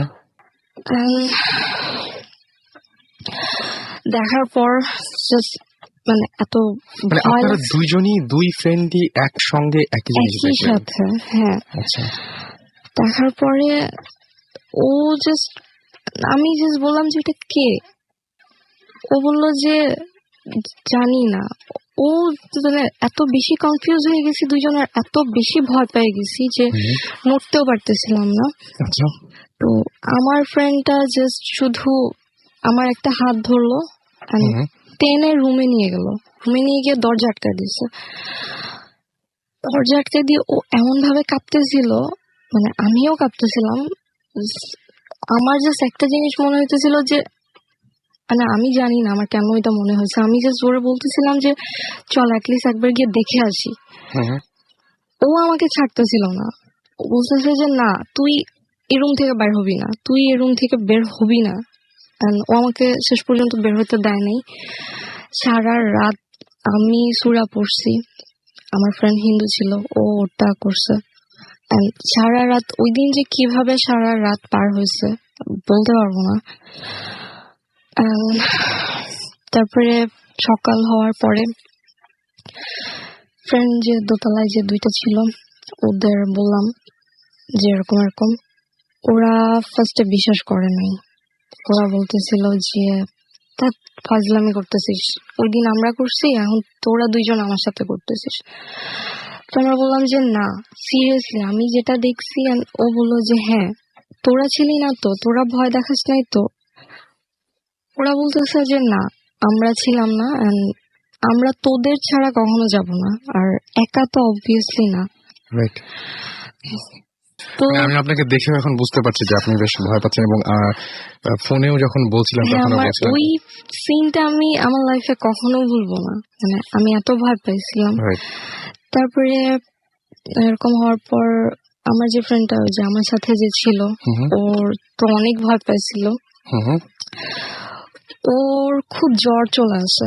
আচ্ছা, ওর খুব জ্বর চলে আসে। তো মানে শেষ পর্যন্ত এমন হয় যে 3 দিন পর ওর প্যারেন্টস কে কল দেওয়া হয় যে আপনারা ওকে এসে নিয়ে যান, ওর খুব জ্বর, ও কিছু একটাতে মানে খুব ডিস্টার্ব। বাট আমরা তো আর হোস্টেলের টিচারদের ওটা বলতে পারতেছিলাম না যে আমরা ওখানে আসলে গেছি। তারপরে ওকে নিয়ে যায়। কিন্তু এইটাই মানে যে সমস্ত ঘটনা শুনেছিলেন বা পরে যখন বন্ধু বান্ধবদের সাথে এইগুলো শেয়ার করলেন, তখন তারাও কি এরকম কোনোদিন কখনো কিছু দেখেছে? এরকম অনেকবার হয়েছে। আমাদের হোস্টেলটা মেইনলি ছিল শ্মশানের উপরে। এইটাই আমি এটাই জানতে চাচ্ছিলাম যে আপনাদের হোস্টেলে যখন হয়েছিল তখন শ্মশানের উপরে ওইটা অনেক পুরানো একটা হিন্দু ফ্যামিলি, স্টিল তারা ওখানে আছে, আর ওই হোস্টেলটাও আছে। ওই নতুন বিল্ডিংটা যখন করে তো সেটা একটা শ্মশান ছিল, সেটার উপরে করে।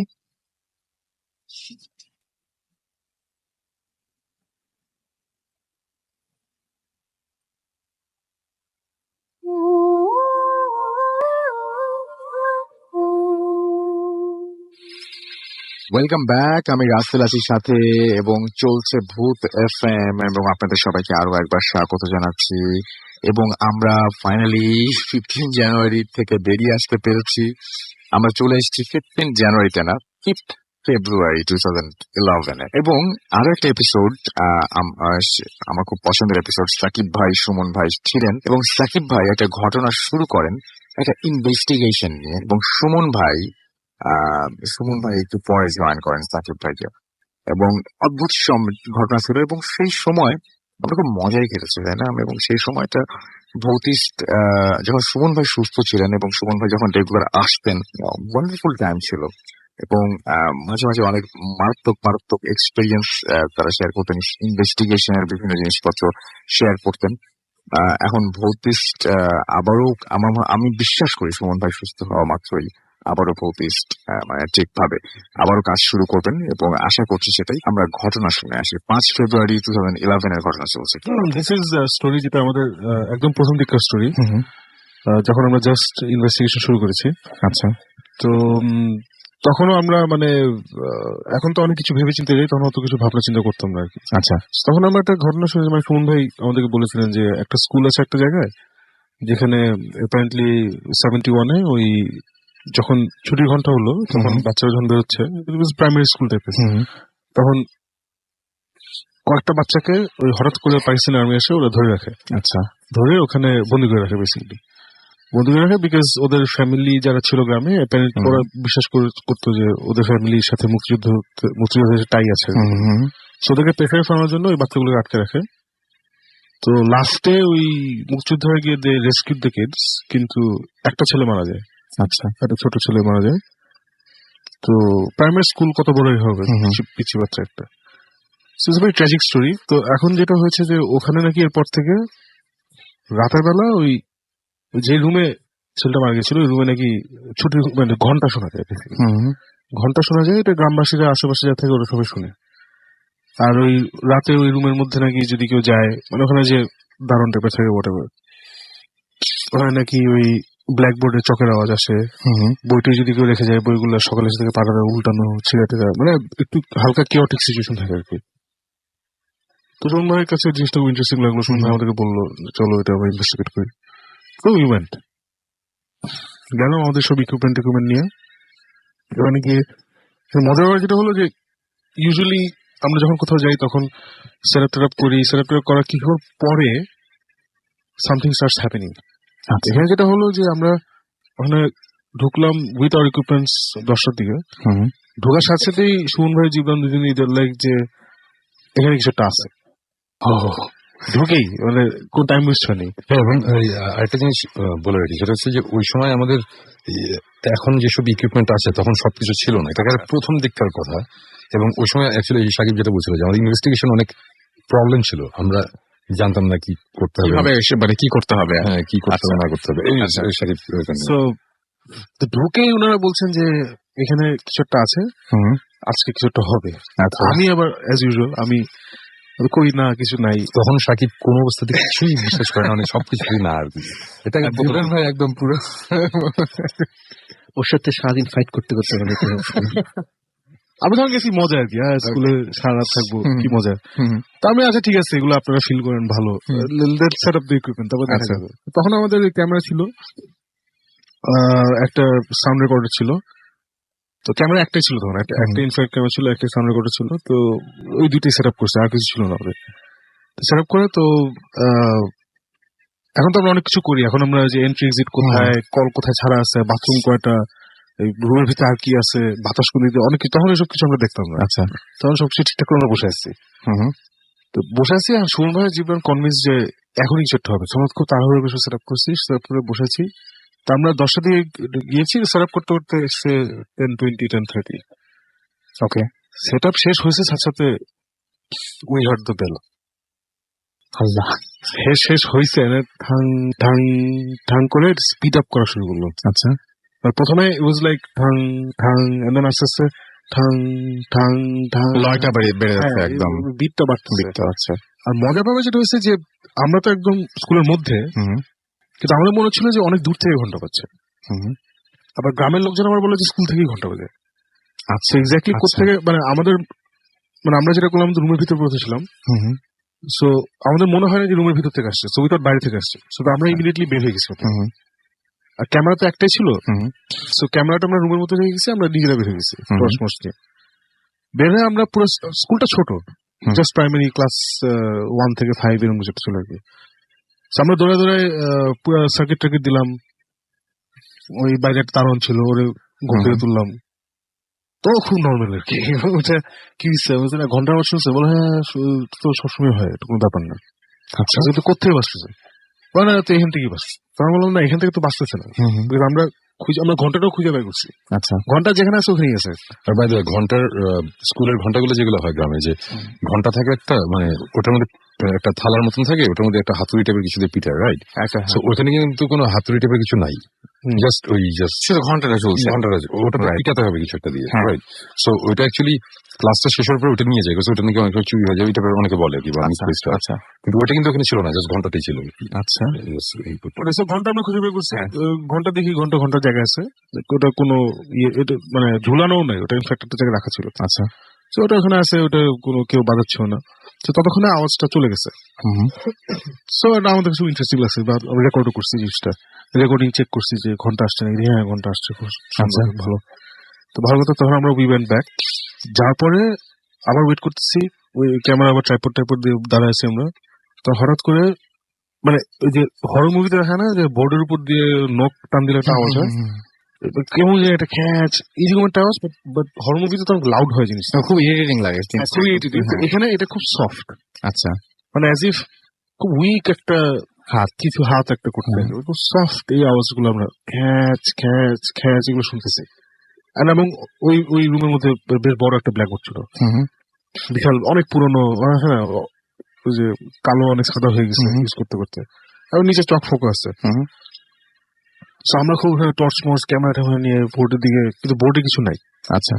খ্যাচ খ্যাচ কিছু আওয়াজ টাওয়াজ হলো, এই হলো। So আমরা আবার তখন যেটা করছিলাম যে ওই কিছু বইপত্র নিয়ে গেছিলাম। আমরা যেই জায়গায় আমরা যেটা করি যে বিভিন্ন সময় আমরা রেসপন্স বের করার জন্য কিছু আইটেমস নিয়ে যাই। আচ্ছা। So ওখানে আমরা কিছু প্রাইমারি বইটা নিয়ে গেছিলাম, but at the same time ওই ঘটনা ঘটেছিল ইন 71, আমরা গেছি 2 বছর আগে, মানে অনেকদিন পর। So আমরা এখনকার প্রাইমারি ইয়েগুলো বইটা নিয়ে গেছি, ওই আমার বইগুলো এখানে রাখছি, এবং হঠাৎ করে দেখি যে একটা বইয়ের ঠাস করে মলাটটা খুলে গেল। খুলে গেল, খুলে গিয়ে আমরা তো ক্যামেরাটা ও মাই গড কি হচ্ছে এগুলো এসে, আমিও তখন বেশ কনভিন্স কিছুটা হচ্ছে। খুললো, খুলে আর মানে একটা পার্টিকুলার পাতা এসে থামলো, তারপরে কিছু হয় না। আমাদের ক্যামেরাটা রেডি, কিছুটা হবে, হয়তো বইটা ছিড়বে, এই হ্যান্ডেন, নাথিংস হ্যাপেনিং। তারপর আবার খসখস আওয়াজ বোর্ডে, আবার camera move towards the board, there is nothing on the board. এইভাবে চললো, মানে বই থেকে একটা আওয়াজ আসে, বই দিয়ে আমরা টার্ন করি, কিন্তু বই দেখে ওই পাতা দিয়ে আসছে, পেজের একটা আওয়াজ আছে না, ওই আওয়াজটা আমরা বই দিয়ে টার্ন করি, তারপর ওইভাবেই থাকে। তারপর আমরা দুজন দুই দিকে তাকায় থাকলাম আর কি, মানে জীবনে বললাম যে ক্যামেরা ধর বোর্ডের দিকে, আমরা বইয়ের দিকে তাকায় আসছি। আচ্ছা। এটা করার পরে আর কোনো কিছুই হয় না, আচ্ছা। আওয়াজও নাই, বইও নাই, এন্ড এইভাবে চললো for slightly more minutes, 2 minutes এইভাবে চললো, কিছু হচ্ছে না, ফাইন, তাহলে বোধহয় যা হওয়ার হয়ে গেছে। তখন আমরা আবার ওই ক্যামেরা ট্রাইপডে রাখলাম, পুরো ফুল রুম কভার করার জন্য বসে আছি।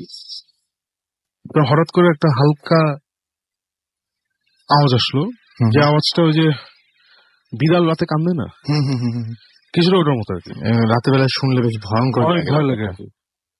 সো ওটা আমরা রেকর্ড করলাম। সো ওটা এখন ওটা কি বিড়াল কাচ্ছে নাকি বাচ্চা কাচ্ছে আমরা জানি না, ওটা রেকর্ড করলাম। আমরা কথা বললাম যে এখানে কি কিছু আছে নাকি, ইফ দেয়ার সাম স্পিরিট হয় তাহলে আমার সাথে কমিউনিকেট করো, আমরা এখানে কমিউনিকেট করার জন্য আসছি এসে। তো ওই আওয়াজটা আরো কয়েকবার হলো, তো থেমে গেলো। সো থেমে যাওয়ার পর আমরা আবার ইনভেস্টিগেট করতে বের হলাম আশেপাশে কোনো বিড়াল আছে নাকি। আমরা ঘোরাঘুরি করে আমরা কোনো বিড়াল টিড়াল পাইনি। এগুলো করতে করতে তখন বাজে হয়তো রাত 12:30 একটা, খুব ফাস্ট হয়েছে সবকিছু। আচ্ছা, ফাস্ট হয়ে গেলো। তারপর আবার ওই ঘন্টার আওয়াজটা আসলো। আচ্ছা, ঠ্যাং ঠ্যাং ঠ্যাং ঠ্যাং ঘন্টাটা আসলো, এসে আবার মিলিয়ে গেল। আচ্ছা, এরপরে আমরা আরো 1 ঘন্টা ছিলাম ওখানে, 2টা পড়বে। আর এটা হ্যাঁ এরকম একটা কিছু। তারপর কিছু হয়নি, নাথিং হ্যাপেন। আর ওই যে ওই আওয়াজের ব্যাপারটা যখন আসছি, আরেকটা উইয়ার্ড একটা আওয়াজ হচ্ছিল, মানে মানে সে মানে কিছু ভাঙার আওয়াজ, সে কাঠের মানে মট মট টাইপের টাক টুক এই টাইপের কিছু আওয়াজ ছিল, যেটা আমরা কোন অবস্থায় এই আওয়াজটা নিয়ে মানে অন্যান্য বিড়াল কান্নার আওয়াজের চেয়ে এই আওয়াজটা বেশি ডিস্টার্বিং ছিল। মানে শুনে মনে হয় কি যে কেউ কোন একটা খুব সে কাঠের অনেকগুলো টুকরো উপর দিয়ে কেউ যদি হাঁটে, মানে কেমন যিনি উইয়ার্ড একটা মটমট একটা আওয়াজ। এই আওয়াজটা আমাদের অনেক ভুগিয়েছে, এটার জন্য আমরা ইনফ্যাক্ট অনেক জায়গায় মানে এখান থেকে এখানে আমরা হেঁটে we were following it for some time. হ্যাঁ, মানে এটা নিয়ে এটা অনেক কাহিনী। বাট আওয়াজটা নর্মালি যদি আমরা শুনি মনে হবে যে এটা খুব নর্মাল একটা আওয়াজ, কিন্তু পার্টিকুলার ওই সময় ওই এনভায়রনমেন্টে কেন জানি আওয়াজটা ভালো লাগছিল না, এবং এই আওয়াজটা নিয়ে আমিও অতটা ইয়ে করিনি, সাকিব অতটা বার্তা দিতে নেই, বাট জিব্রান এটা নিয়ে অনেক ক্লাস আছে যে এই আওয়াজটা কিসের, এই আওয়াজটা কিসের। আমরা প্রথমে এটা হচ্ছে কি প্রথম দিককার ইনভেস্টিগেশন, তো তখন আমরা অত এক্সপিরিয়েন্স ছিলাম না। আচ্ছা, সো পরে এখন যদি হতো তাহলে ডেফিনেটলি আমরা অন্যভাবে হ্যান্ডেল করতাম, বাট এই আওয়াজটা নিয়ে অনেক উল্টোপাল্টা অবস্থা হয়েছিল, মানে আমরা একবার আলাদা হয়ে যাই আবার এটা নিয়ে অনেক কাহিনী ছিল। পরে এখন আমরা এটা নিয়ে অনেক, এই গল্পটা নিয়ে আমরা ওরকম আলাপও করি নেই। এটার আরেকটা কারণ হচ্ছে যে এইটা নিয়ে আমাদের অ্যাকচুয়ালি আলাপ করার কথাও না, রাইট? মানে আচ্ছা, এটা নিয়ে অনেক কাহিনী হয়েছিল। পরে আমরা যেখানে ক্যামেরা নিয়ে গিয়েছিলাম ওইখানকার গ্রামের যে একটু মাতবর টাইপের একজন থাকে, উনি বেশ এটা নিয়ে অনেক প্রবলেম করছিল আমাদের সাথে। এটা পর অনেক দূর গিয়েছিল আর কি ঘটনাটা, খুব বাজে একটা জায়গায়, যে কারণে আমরা এটা নিয়ে কোনো রকম কখনো কথা বলিনি, আর আমাদের ইনভেস্টিগেশনও ইনকনক্লুসিভ ছিল আর কি actually. Okay, so we came back with a lot of evidence. We came back with some আরেকটা ইন্টারেস্টিং জিনিস ছিল যেটা আসার পরে বের হয়েছে। হোয়াট উই ডিড ওয়াজ, আমরা তো ওই ব্ল্যাকবোর্ডের ভিডিও করেছিলাম, তো তখন আমরা অনেক নিউ ছিলাম। এখন হলে যেটা করতাম, উই ওয়াজ টেকিং পিকচার্স, একদম স্টিল পিকচার্স দিতাম, তখন স্টিল পিকচার নেই। আমরা ভিডিও করে নিয়ে আসছি। আসার পরে সুমন ভাইয়ের মাথায় ঢুকছে যে স্ক্র্যাচিং আওয়াজ হয়েছে, আমাদের মনে হচ্ছে ব্ল্যাকবোর্ড থেকে আসছে, তারপরে ব্ল্যাকবোর্ড থেকে আসছে। মানে এখানে নিশ্চয়ই কিছুটা হয়েছে যেটা আমরা ওখানে অন্ধকারে টর্চ টর্চে দেখি নাই। সুমন ভাই তারপরে ওইটাকে অনেক কন্ট্রাস্ট ইয়ে করছে আর কি, খেলছে আর কি ওই ফুটেজটা নিয়ে, মানে CMY কে অনেক কিছু করছে। করার পরে একদিন আমাদের ফোন দিচ্ছে যে তোমরা আসো, একটা কিছু বোধহয় পাওয়া গেছে। আমরা গেছি, যাওয়ার পরে উনি একটা মানে অনেক ট্রিটের একটা ছবি বের করছে, মানে কালার টালার কন্ট্রাস্ট করে। সো দেয়ারস আ বোর্ডের নিচের দিকে টুয়ার্ডস দ্য লেফট সাইড, নিচের দিকে টুয়ার্ডস দ্য লেফট সাইড কি জানি একটা মানে আঁকা টাইপের আর কি। আচ্ছা, মানে ও খুব ফেইন্ট ভাবে দেখা যাচ্ছে। তা বললাম যে ইটি তো সময় বলে যে জিনিসটা মানে দেখে কিছু কি মনে হচ্ছে। প্রথমে মনে হচ্ছে জাস্ট একটা মানে এইরকম কি একটা মানে স্কুইগল টাইপের আর কি, মানে এটা কোনো ইয়ে না। আচ্ছা, মানে কোনো ওয়ার্ড না। একটু ভালো করে দেখা হতো এখানে কিছু, মানে ক্যান ইউ সি এনিথিং এটার মধ্যে? আমার মানে না, উনি প্রথমে কিছু বলেন, উনি বলছে তুমি ভালো করে এটা দেখো। তো ওটা দেখে প্রথমে আমি জীবন বললে যে না, এটা কোথেকে আসলো, সেটাই তো, এটা কোথেকে আসলো। তোমার বলছে না, এটা এখানে ছিল, এটা আমরা অন্ধকারে দেখতে পাইনি। আচ্ছা, আর আমরা যেটা করি, আমরা দিনের বেলা ফেরত যাই না, ওই রাতে যখন চলে আসি আমরা চলে আসি। সো ওটা দিকে কিছুক্ষণ থাকার পরে তখন হঠাৎ জীবন বলে কি দোস্ত, এটা দেখতে তো ওটা লেখার মতো লাগছে। অবশ্যই যে লেখার মতো লাগছে, মানে বলে না, ইট লুকস লাইক লেটার, দুইটা লেটার মতো লাগছে। তারপরে আমরা ও বলার পরে পাওয়ার অফ সাজেশন, ও বলছে আমার হ্যাঁ তাই তো লেটার মতো লাগছে। তারপরে আমি বলছি দোস্ত আর কিছু বলিস, আসলে ভাই বলছে হ্যাঁ এটা ডিসকাস করো না, দুজন দুইটা মানে নিজেরা চিন্তা করো কি লাগতেছে, এন্ড দেন ইন্ডিপেন্ডেন্টলি বলো যে এটা আমার কাছে এটা লাগতেছে। বুঝছো, ডিসকাস করে বললো না। আচ্ছা, তখন I was like, Sharma, it looks like the word ছুটি। হ্যাঁ, আচ্ছা, it looks like the মানে এমন ভাবে লেখছে যে তুমি অ্যাটলিস্ট 2 মিনিট ধরে তাকা বুঝবা না যে এটা ছুটি। আচ্ছা আচ্ছা, বাট অনেকক্ষণ তাকা থাকলে, চিন্তা করতে থাকলে ইট জাম্পস আউট। অনেকক্ষণ পরে বুঝলাম যে এই প্যাটার্নটা আসলে বাংলা 6 রসুকার 9 রসুকার। আচ্ছা আচ্ছা, এই উইয়ার্ড জিনিসটা হয়েছে একটা এমবেডেড করা, মানে শেষের এক মিনিট হয় না, এক টানে লেখা। হ্যাঁ, ইটস নট লাইক পাশাপাশি। ও আচ্ছা আচ্ছা আচ্ছা, একদম এক টানে লেখা। হ্যাঁ, মানে ইটস লাইক ফল লিখে ওইটার উপরেই টয় রসিক। আচ্ছা আচ্ছা আচ্ছা, বুঝতে পারছি। এবং খুব সুন্দর ভাবে লেখাটা, মানে লেখাটা খুব, সে আমরা যদি বাম হাতে এখন যদি লিখতে চাই যে টাইপের হবে ওরকম। ঘটনা কিন্তু এখন শেষ হয় নাই, ঘটনা আমি বুঝতে পারছি, কারণ ঘটনা এখন শুরু হয়েছে। হ্যাঁ, একদম একদম। ওয়েল, আমরা যখন ভিডিও ফুটেজ নিয়ে যখন বাসায় বসছি, ভিডিও ফুটেজ নিয়ে বাসায় বসার পরে ভিডিও ফুটেজ গুলোর মধ্যে একটা প্রবলেম, মানে একটা নয়েজ, মানে কি একটা সে যেখানে আমরা ক্যামেরা ধরছি ওখানে ক্যামেরাতে একটা প্রবলেম দেখা গেছে, মানে মাঝখানে একটা দাগ টাইপের একটা জিনিস। আচ্ছা, ফুটেজ যখন প্রথম দিকে ছিল তখন ইট ওয়াজ ফাইন, আচ্ছা, পরের দিকের ফুটেজ গুলোতে এরকম আমরা কোনো মতেই ধরতে পারতেছি না জিনিসটা কি। তখনও সাকিব জিবরান হচ্ছে বাসায়, আমি তখন ওদের যখন ডাকাইছি, আলটিমেটলি সবচেয়ে ইন্টারেস্টিং ব্যাপার যেটা, সেটা হচ্ছে যে শেষে আমরা ফিগার আউট করছি যে আমরা যে ভিডিওতে যেই মানে নয়েজটা দেখতেছি সামনে একটা প্রবলেমটা অ্যাকচুয়ালি আমাদের ক্যামেরার লেন্সের মধ্যে। আচ্ছা, আমাদের ক্যামেরার লেন্সের মধ্যে সাদা একটা দাগ ছিল, যে কারণে ভিডিওর মধ্যে সব জায়গায় সাদা সাদা একটা জিনিস দেখা গেছে, এবং ওটা হচ্ছে একটা চকের দাগ। আচ্ছা, ব্ল্যাকবোর্ডের মধ্যে যে চক আঁকে, চক দিয়ে আমরা যে লিখি, এই চক, এবং এই চক ওখানে কোথাও কোনো রকম চক ছিল না। আচ্ছা, এবং ওই চকের দাগ দেখার সাথে সাথে আমরা ক্যামেরা চেক করছি, ক্যামেরার মধ্যে কিছু নাই, কোনো চকের দাগ নাই। আমরা যখন দাম করছি তখন তো আমরা চকটক দেখি না, দেখলে আমরা বুঝতে পারতাম। আমাদের ক্যামেরার ব্যাকটার মধ্যে আরেকটা কম্পার্টমেন্ট থাকে, ওই কম্পার্টমেন্টের মধ্যে টেপ থাকে, টেপের কম্পার্টমেন্ট দেখছি, ওখানে কিছু নাই, কোথাও কোনো চকের কোনো আলামত নাই। সবচেয়ে মজার মানে কি, সবচেয়ে ইন্টারেস্টিং ব্যাপার হচ্ছে তখন আমাদের মাথায় একটা জিনিস আসলো, আমরা দোকান থেকে এক গাদা চক, বড় বড় চক কিনে আমরা চকগুলো ভাঙা শুরু করলাম। আচ্ছা, এবং গেস হোয়াট, এটা কিসের আওয়াজ? আমরা যে মট আওয়াজগুলো শুনছি, চক ভাঙার আওয়াজ ছিল। এক্স্যাক্টলি, চক ভাঙার আওয়াজটা শুনছো না? রাসেল জানো না কিরকম? হ্যাঁ, আমি একদম এখন একসাথে যদি তুমি চক যদি মুড়া মানে ধরে ধরে ভাঙতে থাকো, একদম একটা ইউনিক একটা আওয়াজ আছে, দ্যাট ওয়াজ দ্য নয়েজ। আমরা ওই দিন এই আওয়াজটা শুনছি, বাট ওখানে কোথাও আমরা কোনো চকের আলামত পাই নাই, এই হয় নাই।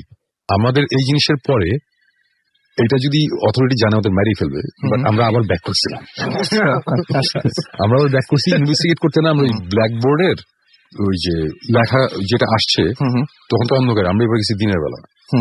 দিনের বেলা যাওয়ার পরে আমরা পুরা ওখানে খুঁজছি যে কি আছে না আছে, এবং আমরা যে গেছি এটাও গেছি কিন্তু বেশ অনেকদিন পরে, সাথে সাথে আমরা যাইনি। আচ্ছা, ওই সময় বললাম না যে বেশ একটা প্রবলেম হয়েছিল, আমরা মানে গ্রামবাসীরা একটু উত্তেজিত হয়ে গেছিল। তারপরে অন্য ধরনের কানেকশন ইউজ করে আমরা গেছিলাম, এবং আমরা বলছি আমরা এখানে থাকবো না, আমরা জাস্ট 1 ঘন্টার জন্য যাবো। 1 ঘন্টা নামে ছিলাম আলটিমেটলি 3-4 ঘন্টা। এবং ওই ছুটি লেখার যে ছুটি লেখাটা, ওই যে কোথায় আছে কি মানে যে জায়গায় ইয়ে করা, আমরা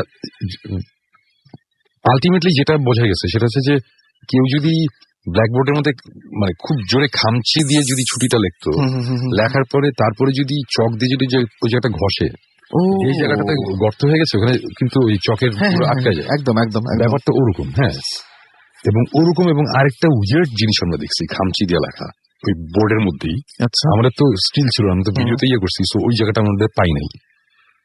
ওই কথাটা খুবই সিম্পল কথা, কিন্তু খুব স্কেয়ারি লাগছে আমাদের কাছে। কিরকম? সেটা হচ্ছে পানি খাবো, সুন্দর করে লেখা, পানি খাবো। এবং এইটা কেন ভয় লাগছে আমরা জানি না, ওইটা দেখে না, দিনের বেলা আমাদের ওইটা দেখে খুব ভয় লাগছে, ভূত।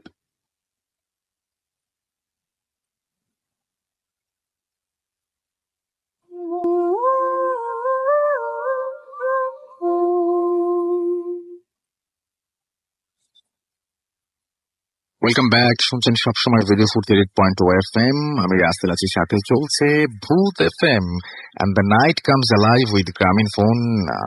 আপনারা শুনছেন 88.2 FM, এবং আমরা ভূত FM এর একটি স্পেশাল এপিসোড করছি, এবং এটাকে বলতে পারি ঈদ স্পেশাল। এন্ড আপনারা সবাই শুনছেন সেইটা, আশা করছি যে যেখানে আছেন অনেক এনজয় করছেন। SMS এ দেখতে পাচ্ছি যে অনেকেই প্রশংসা করছেন। নাহিদ আমাদের এখানে SMS করেছেন, আমাদের এখানে SMS করেছেন দেখতে পাচ্ছি। এখানে নাইম এছাড়া আমাদের এখানে SMS করেছেন দেখতে পাচ্ছি। আবরার আমাদেরকে SMS করেছেন দেখতে পাচ্ছি। এখানে সুগন্ধা এছাড়া আমাদের SMS করেছেন। স্নিগ্ধা বেইলি রোড থেকে আমাদেরকে SMS করেছেন দেখতে পাচ্ছি, ঢাকা থেকে, আর অনেকেই। সো আমরা 19 ফেব্রুয়ারি 2011 চলে যাব, এবং সেখানে ওয়াহিদ নামে একজন আছেন, আমাদের গেস্ট হিসেবে এসেছিলেন, এবং অদ্ভুত একটা ঘটনা তিনি শেয়ার করছিলেন, এবং একটা ছাদের ঘটনা তিনি শেয়ার করছেন, যে ছাদটায় নিজেকে না, ঘটনাটা শুনতে হবে। চলুন শুনে আসি ওয়াহিদের চমৎকার সেই ঘটনাটি। ভাই, আমার নাম হচ্ছে ওয়াহিদ। ওয়াহিদ, জি, আমি বাংলা মোটরে থাকি। ওকে, তো ওয়াহিদ আপনাকে আমি একবার শুনেছিলাম যে আপনি গত সপ্তাহেও আসবেন, জি ভাইয়া। বাট গত সপ্তাহে আপনি আসেননি। এর কোনো স্পেসিফিক কোনো কারণ আছে? জি ভাইয়া, সত্য কথা বলতে লাস্ট ফ্রাইডেতে আমি আসিনি। অনেকে জিনিসটা মনে করে যে খুব ফানি কিছু একটা বা নিজে বানিয়ে বলছে এরকম কিছু একটা। সো অনলি সেটার জন্যই আসা হয়নি আর কি। আমি আসিনি, মনে করতাম যে যদি আমি কিছু বলি তাহলে মানুষ মনে করবে কি যে আমি হয়তো বানিয়ে বলছি বা এটা নিছক কোনো ঘটনা বা কোনো কাহিনী। বাট আমি বলতে চাই যে এটা কোনো ঘটনা না, কোনো কাহিনী না, একমাত্র যাদের সাথে হয়েছে তারাই এটা ফিল করতে পারবে। আর একটা রিকোয়েস্ট সবার কাছে, সেটা হচ্ছে যে এটা নিয়ে কখনো কোনো সময় ফান করবেন না। ওকে, আচ্ছা, আমি একটা জিনিস জানতে চাই যে মেইনলি আপনার মানে কোন ধরনের সমস্যা হয় বা কি কারণে আজকে আপনি কোন ধরনের ঘটনা আমাদের সাথে শেয়ার করতে চান? কোন ধরনের কোনো সমস্যা আপনার জীবনে কি আছে? হ্যাঁ, আমার সাথে প্রায় এরকম কিছু একটা অলওয়েজ হতে থাকে। আমার বাসার সাথে আর কি আগে একটা পুরনো কবর ছিল একটা, তো ওইটার উপরে এখন আমার ছোট চাচা ওখানে বিল্ডিং বানিয়েছে। আচ্ছা, তো এটা হওয়ার পর থেকেই তা কিছু একটা হতো আর কি, সবসময় ফিল করতে পারতাম। তো একদিন হঠাৎ রাতের বেলা ডিনার করার পরে ছাদে উঠি 12:30 একটার দিকে। ছাদে ওঠার পরে ছাদের যে রেলিং ওইখানে দাঁড়িয়ে দাঁড়িয়ে কথা বলতে থাকি ফোনে। তো তার আগে আপনি আমাকে বলছিলেন যে আপনাদের বাসায় রিসেন্টলি হুজুরও ডাকা হয়েছিল। জি জি জি। সেটা একটু বলবেন যে মানে আপনার কবরের ব্যাপারটা বললেন এবং কবরের ঘটনা আমাকে একটু আগে বলেন যে কবরের ঘটনাটা কি ঘটেছিল বা কবরেরটা আপনি আমাকে যেভাবে বলেছিলেন আর কি সেইভাবে শুনতে যাচ্ছি যে কবরটা নিয়ে আপনাদের কি ঘটনা ঘটেছিল। হ্যাঁ, তো আব্বুদের কাছে শুনেছি যে এখানে একটা পুরনো কবর ছিল। তো ওইখানে ছোট চাচা পরে বিল্ডিং বানায়। আর এটা যে কবরটা ছিল তা এর আগে যাদের এখানে থাকতো তারা বলতো যে এটা কখনো ভেঙো না বা এটা এখানেই থাকুক সবসময়। তো চাচা এটা মানেননি, ওইটা ভেঙে ওইখানে বিল্ডিং বানিয়েছে। তো সাইডে ওই কবরের জায়গাটা খালি থাকতো আচ্ছা, অলওয়েজ, বাট ওইখানে ময়লা জিনিসপত্র ফেলতো। তো একদিন হঠাৎ করে এরকম আমার সাথে ফিল করলাম যে আমার সাথে খারাপ কিছু হয় অলওয়েজ। তো বাসায় বলার পরে যে আব্বুরা বলে যে না এটা কিছু না, এটা হয়তো বা মনের ভয় বা সামথিং হতে পারে মনের। হ্যাঁ, তো এই রোজার সময় হুজুর আসেন আমাদের বাসায়, কোরআন শরীফ খতম হয়। তো হুজুরকে বলি আমি যে আমাদের সাথে এরকম হয়। তো আব্বু বললো যে হুজুর এই জিনিসটা তো খুব ভয়, বা ওরা ভয় পায়, এটা কি করা যায়? তো হুজুর বললেন যে এটা তেমন কিছু না, মানুষের মধ্যে যেমন ভালো মন্দ থাকে, জিনদের মধ্যে এরকম ভালো মন্দ থাকে। রাইট। তো এটা ভালো হবে যে ওদের কিছু না করা, মানে আপনার ওই যে বেঁধে দেওয়া সেটাই, যে বিল্ডিং বাসা বাদ দেয় বা সেরকম কিছু একটা। তো হুজুর বলছে যে এরকম কিছু করার দরকার নেই, সে আপনাদের খারাপ চায় না। আচ্ছা, ওকে। তো আপনি কিভাবে তাদের উপস্থিতি প্রথম টের পেয়েছিলেন? মানে আপনাদের বাসায় যে তারা আসা যাওয়া করছে বা এই ধরনের কোনো কিছু ঘটছে, এটা কিভাবে টের পেয়েছিলেন? এটা আমি ফার্স্ট টের পাই এই রোজা ঈদের পরপর। একদিন রাতে ছাদের বেলা ডিনার করে ছাদে উঠি 12:30 একটার দিকে।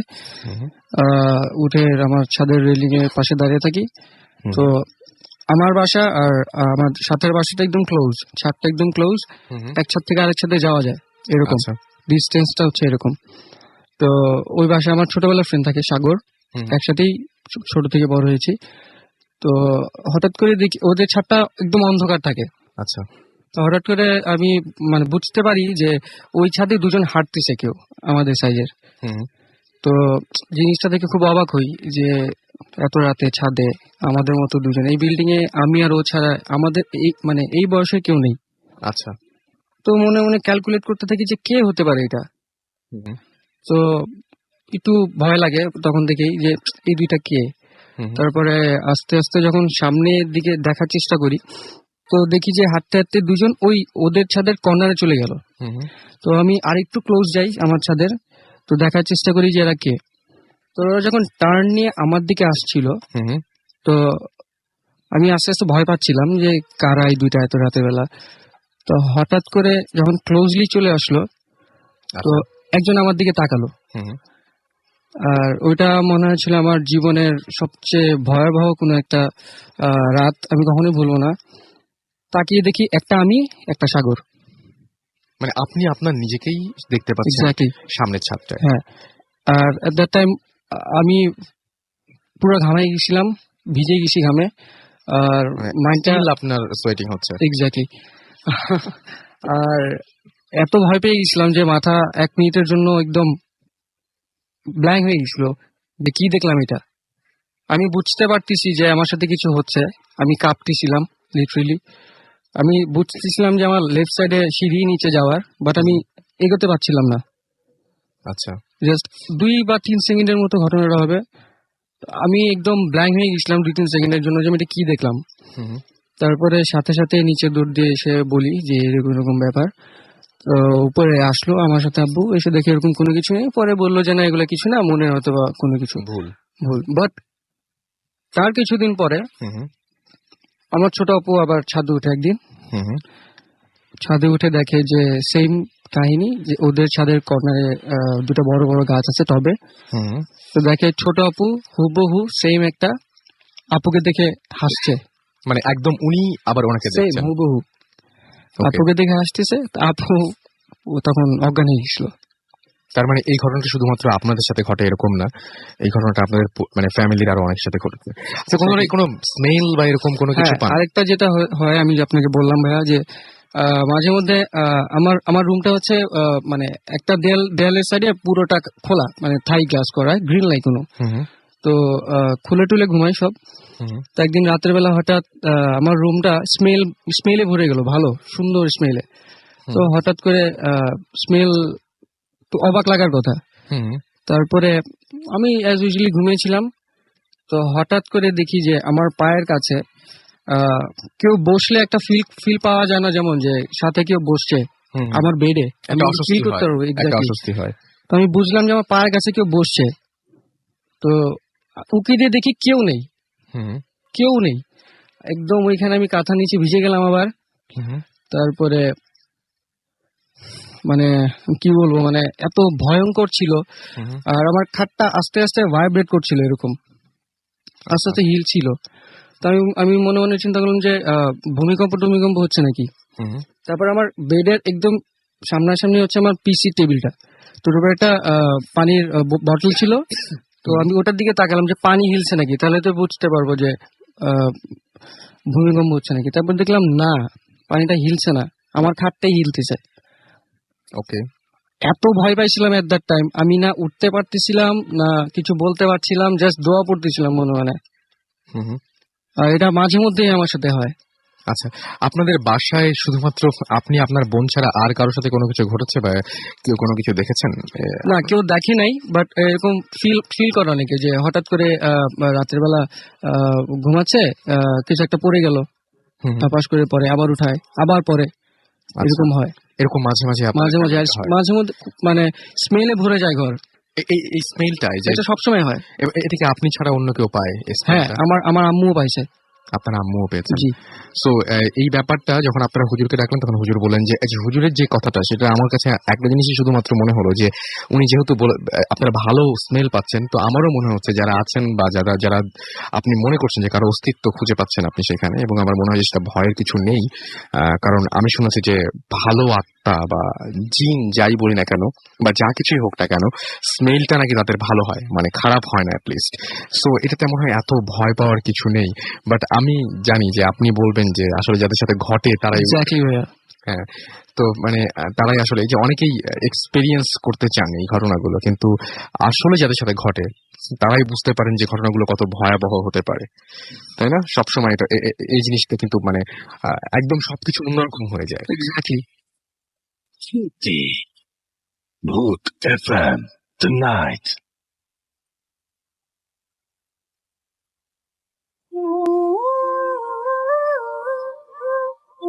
Yes, the night comes alive with গ্রামীণ ফোন। শুনছেন সবসময় রেডিও 48.0 FM। চলছে ভূত FM এর স্পেশাল এপিসোড, এবং এটা ঈদ স্পেশাল, এবং আশা করছি আপনারা সবাই অনেক এনজয় করছেন। ভূত FM খুব অদ্ভুত মানুষরা আগে আসতেন এবং এখনো আসেন, খুবই অদ্ভুত ধরনের, এবং তারা শ্রেণী পেশার মানুষ এবং বিভিন্ন চিন্তা ভাবনা কারোর সাথে কারোর মিল নাই, কিন্তু ভূত FM এসে কেন যেন এক হয়ে যান, কারণ তারা সবাই এই প্যারানরমাল জিনিসপত্রগুলোর সাথে একটা সম্পৃক্ততা আছে, পছন্দ করেন, ভয় পেতে ভালোবাসেন। ভয় পেতে কিন্তু অনেক সাহসী হতে হয়, এবং ভয় পেতে হলে, ভয়ের ভেতরে মজা পেতে হলে আসলে মানে এটা কোনো তুলনা হয় না যে কেমন হতে হয়। তো আমাদের ওই দিন আমাদের ওখানে এসেছিলেন সাঁওতাল সম্প্রদায় থেকে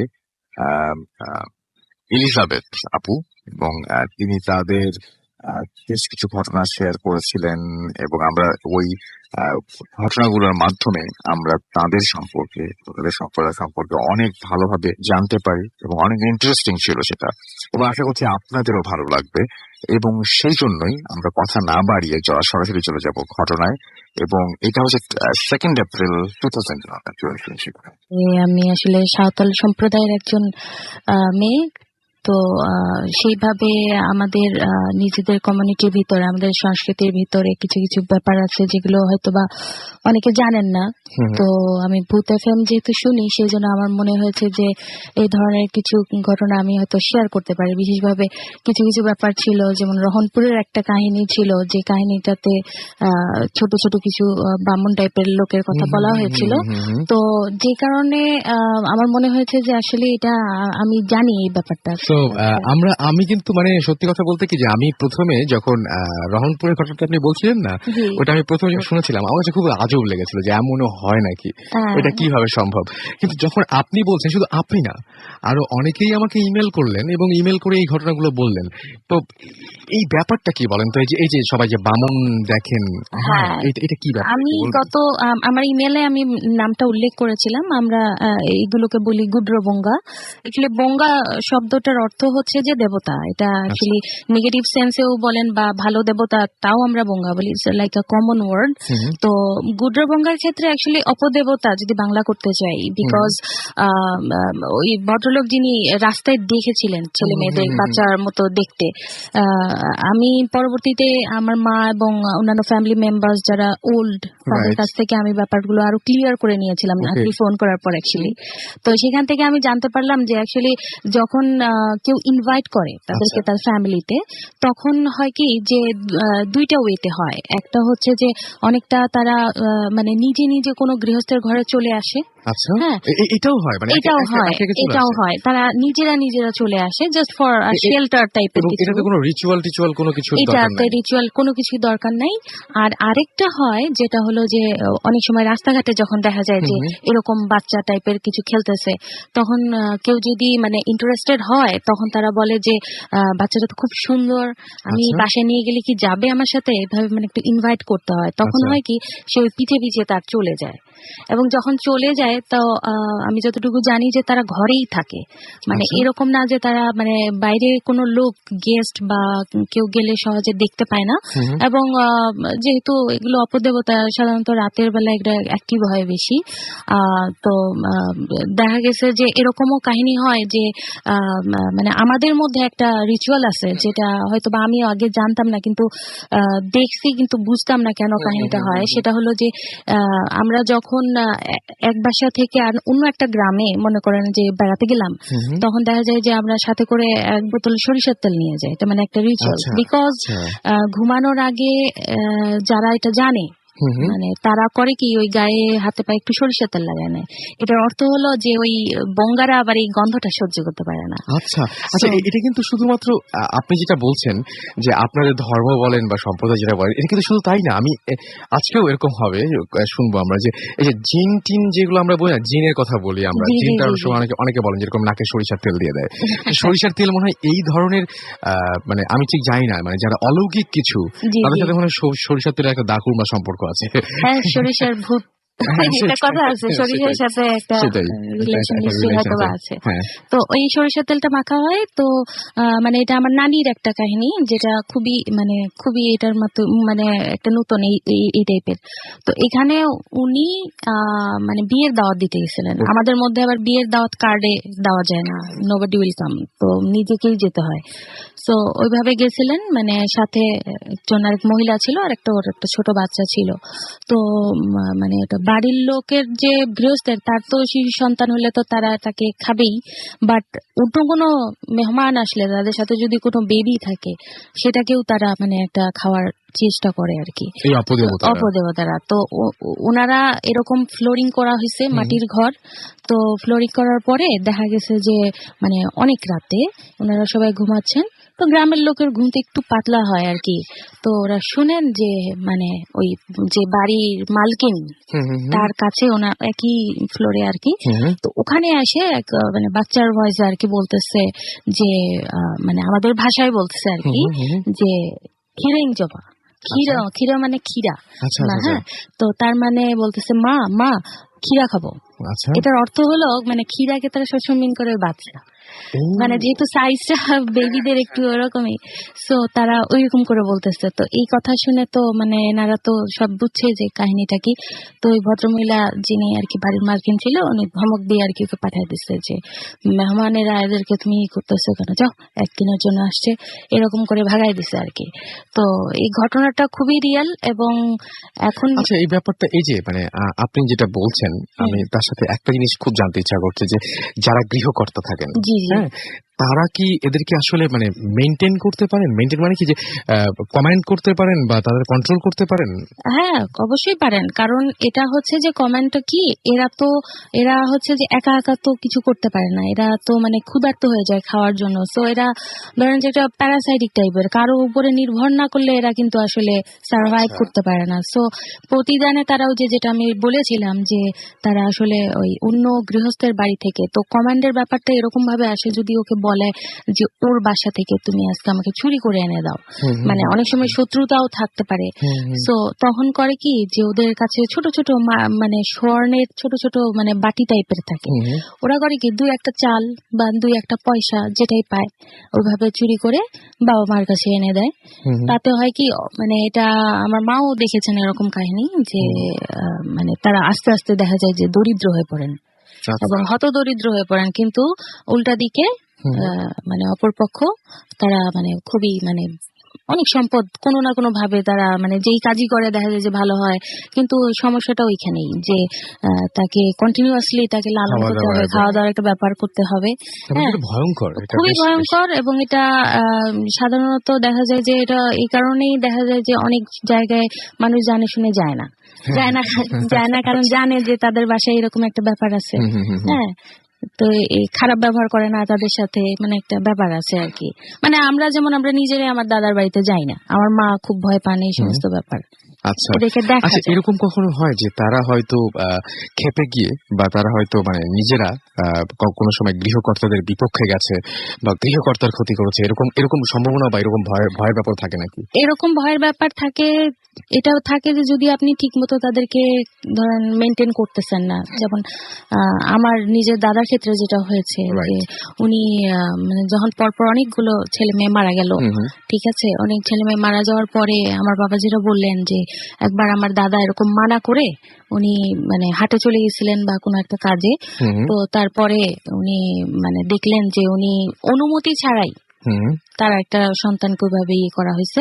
তো এটা নিয়ে আর কি বাবা বলছিলেন যে অ্যাকচুয়ালি ক্ষতি বলতে অন্য কোনো ক্ষতি ওরা করে না, কিন্তু দেখা যায় যে আপনার পরিবারের সদস্যদের উপর ক্ষতিটা করে বা করে, অবশ্যই করে।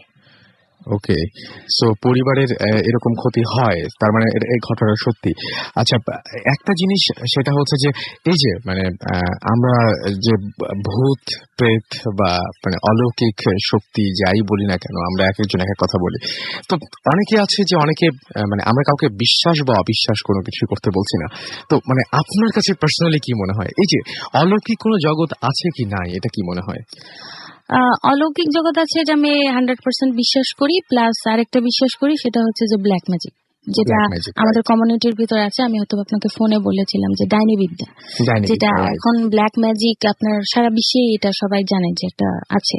যেমন আমরা দোয়া পড়ি, এটা কি, এটা করে এটা পাওয়ার পাই, এটা কিভাবে পাই? So definitely Lucifer is there, devil is there, তাহলে তারও তো নিশ্চয়ই একটা ব্যাপার আছে। তো এই দিক থেকে আমি জানি যে এটা আছে। এবং মানে আমরা সাঁওতালরা বিশেষভাবে আমরা এটা আমাদের সংস্কৃতির ভিতরেই আছে।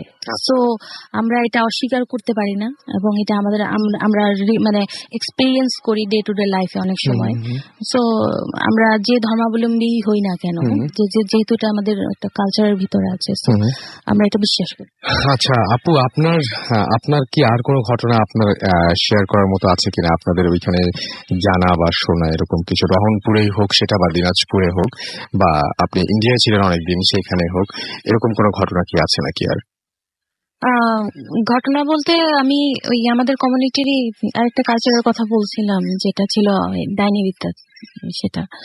তো এই জিনিসটা আসলে বোঝা যায় না কারো বাইরে থেকে যে ইনি আসলে এই বিশেষভাবে এই ডাইনি বিদ্যাটা মহিলারা চর্চা করেন। আচ্ছা এবং এটা তাদের একটা কমিউনিটি থাকে। আচ্ছা তো কমিউনিটির ভিতরে তারা যে কাজটা করেন সেটা হলো যে তারা রাত্রে বেলা তাদের কিছু মিটিং হয় আর কি, তারা মিট করেন রাত্রে। এই সময় আমরা এক ধরনের বিশেষ ধরনের ঝাড়ু ইউজ করি, যেটা ফোল্ড করা হয়, মানে রাউন্ড রাউন্ড রাউন্ড, এবং তারা ওই এটাকে খুলে তারা গায়ের মধ্যে র্যাপ করে নিয়ে তারা এই বৈঠকটা করে আর কি। এটা অনেকেই জানে এবং এটা খুবই কমন একটা ব্যাপার। এটা যে কোনো রেগুলার যে কোনো সাঁওতাল কমিউনিটির যে কোনো লোককে আপনি জিজ্ঞেস করলেই এই বিষয়টা জানতে পারবেন। তো এরা হয় যে মানে এরা মানুষের বেসিক্যালি ভালো করে না কখনোই, সবসময় ক্ষতিই করে। কারণ আপনার উপর কোনো আক্রোশ আছে বা আপনি হয়তো কারোকে কোনো ক্ষতি করতে চান, সেক্ষেত্রে তারা তাদের এই ব্ল্যাক ম্যাজিকের যে এটা করে ফেলে। সেক্ষেত্রে হয় কি যে লোকটা অসুস্থ হয়ে যায়, তারপর মারা যায়। তো এটাকে বলা হয় যে মানে আমরা যেটা বলি সেটা হচ্ছে যে খাওয়া আর কি। মানে ইন্টারনাল কিছু অর্গান তারা আর কি পছন্দ করে খাইতে, যেমন লিভার টিভার এগুলো আর কি অ্যাটাক করে বেশিরভাগ। তো আমি আপনাকে হয়তো একবার ফোনে বলছিলাম, কিন্তু এটা আমার খুব ফ্যামিলির খুবই একটা মানে ঘটনা, ভিতরের ঘটনা। তারপরেও এটা আমি শেয়ার করবো বিকজ যেটা মানে আমরা এক্সপিরিয়েন্স করছি নিজে।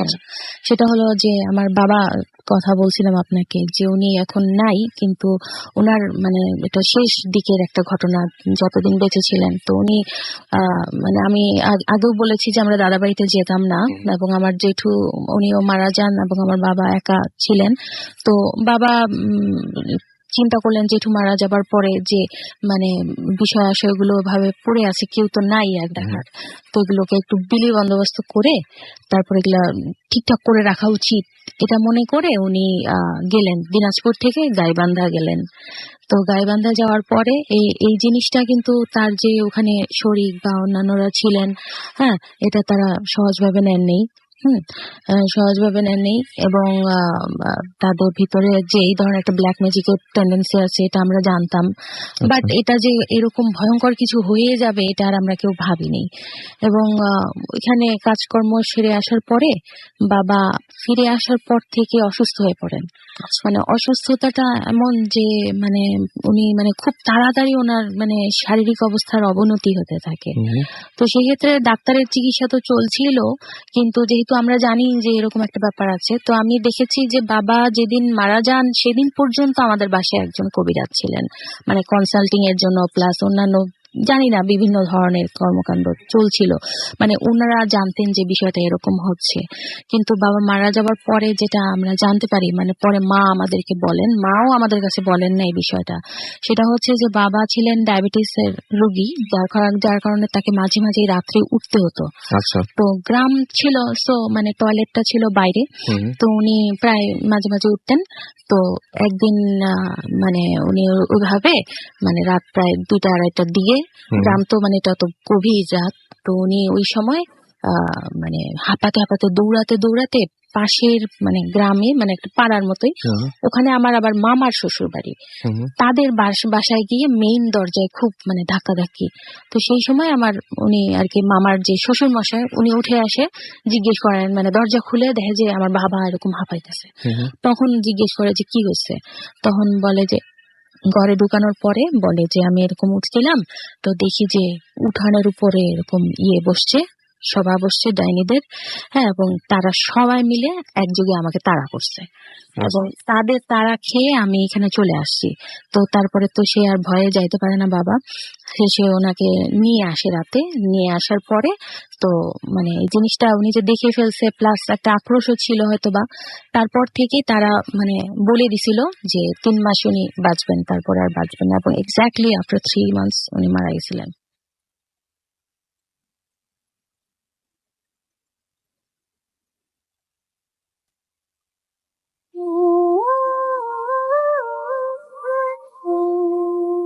Welcome back. শুনছেন সবসময় রেডিও 48.2 FM। আমি রাসেল আছি।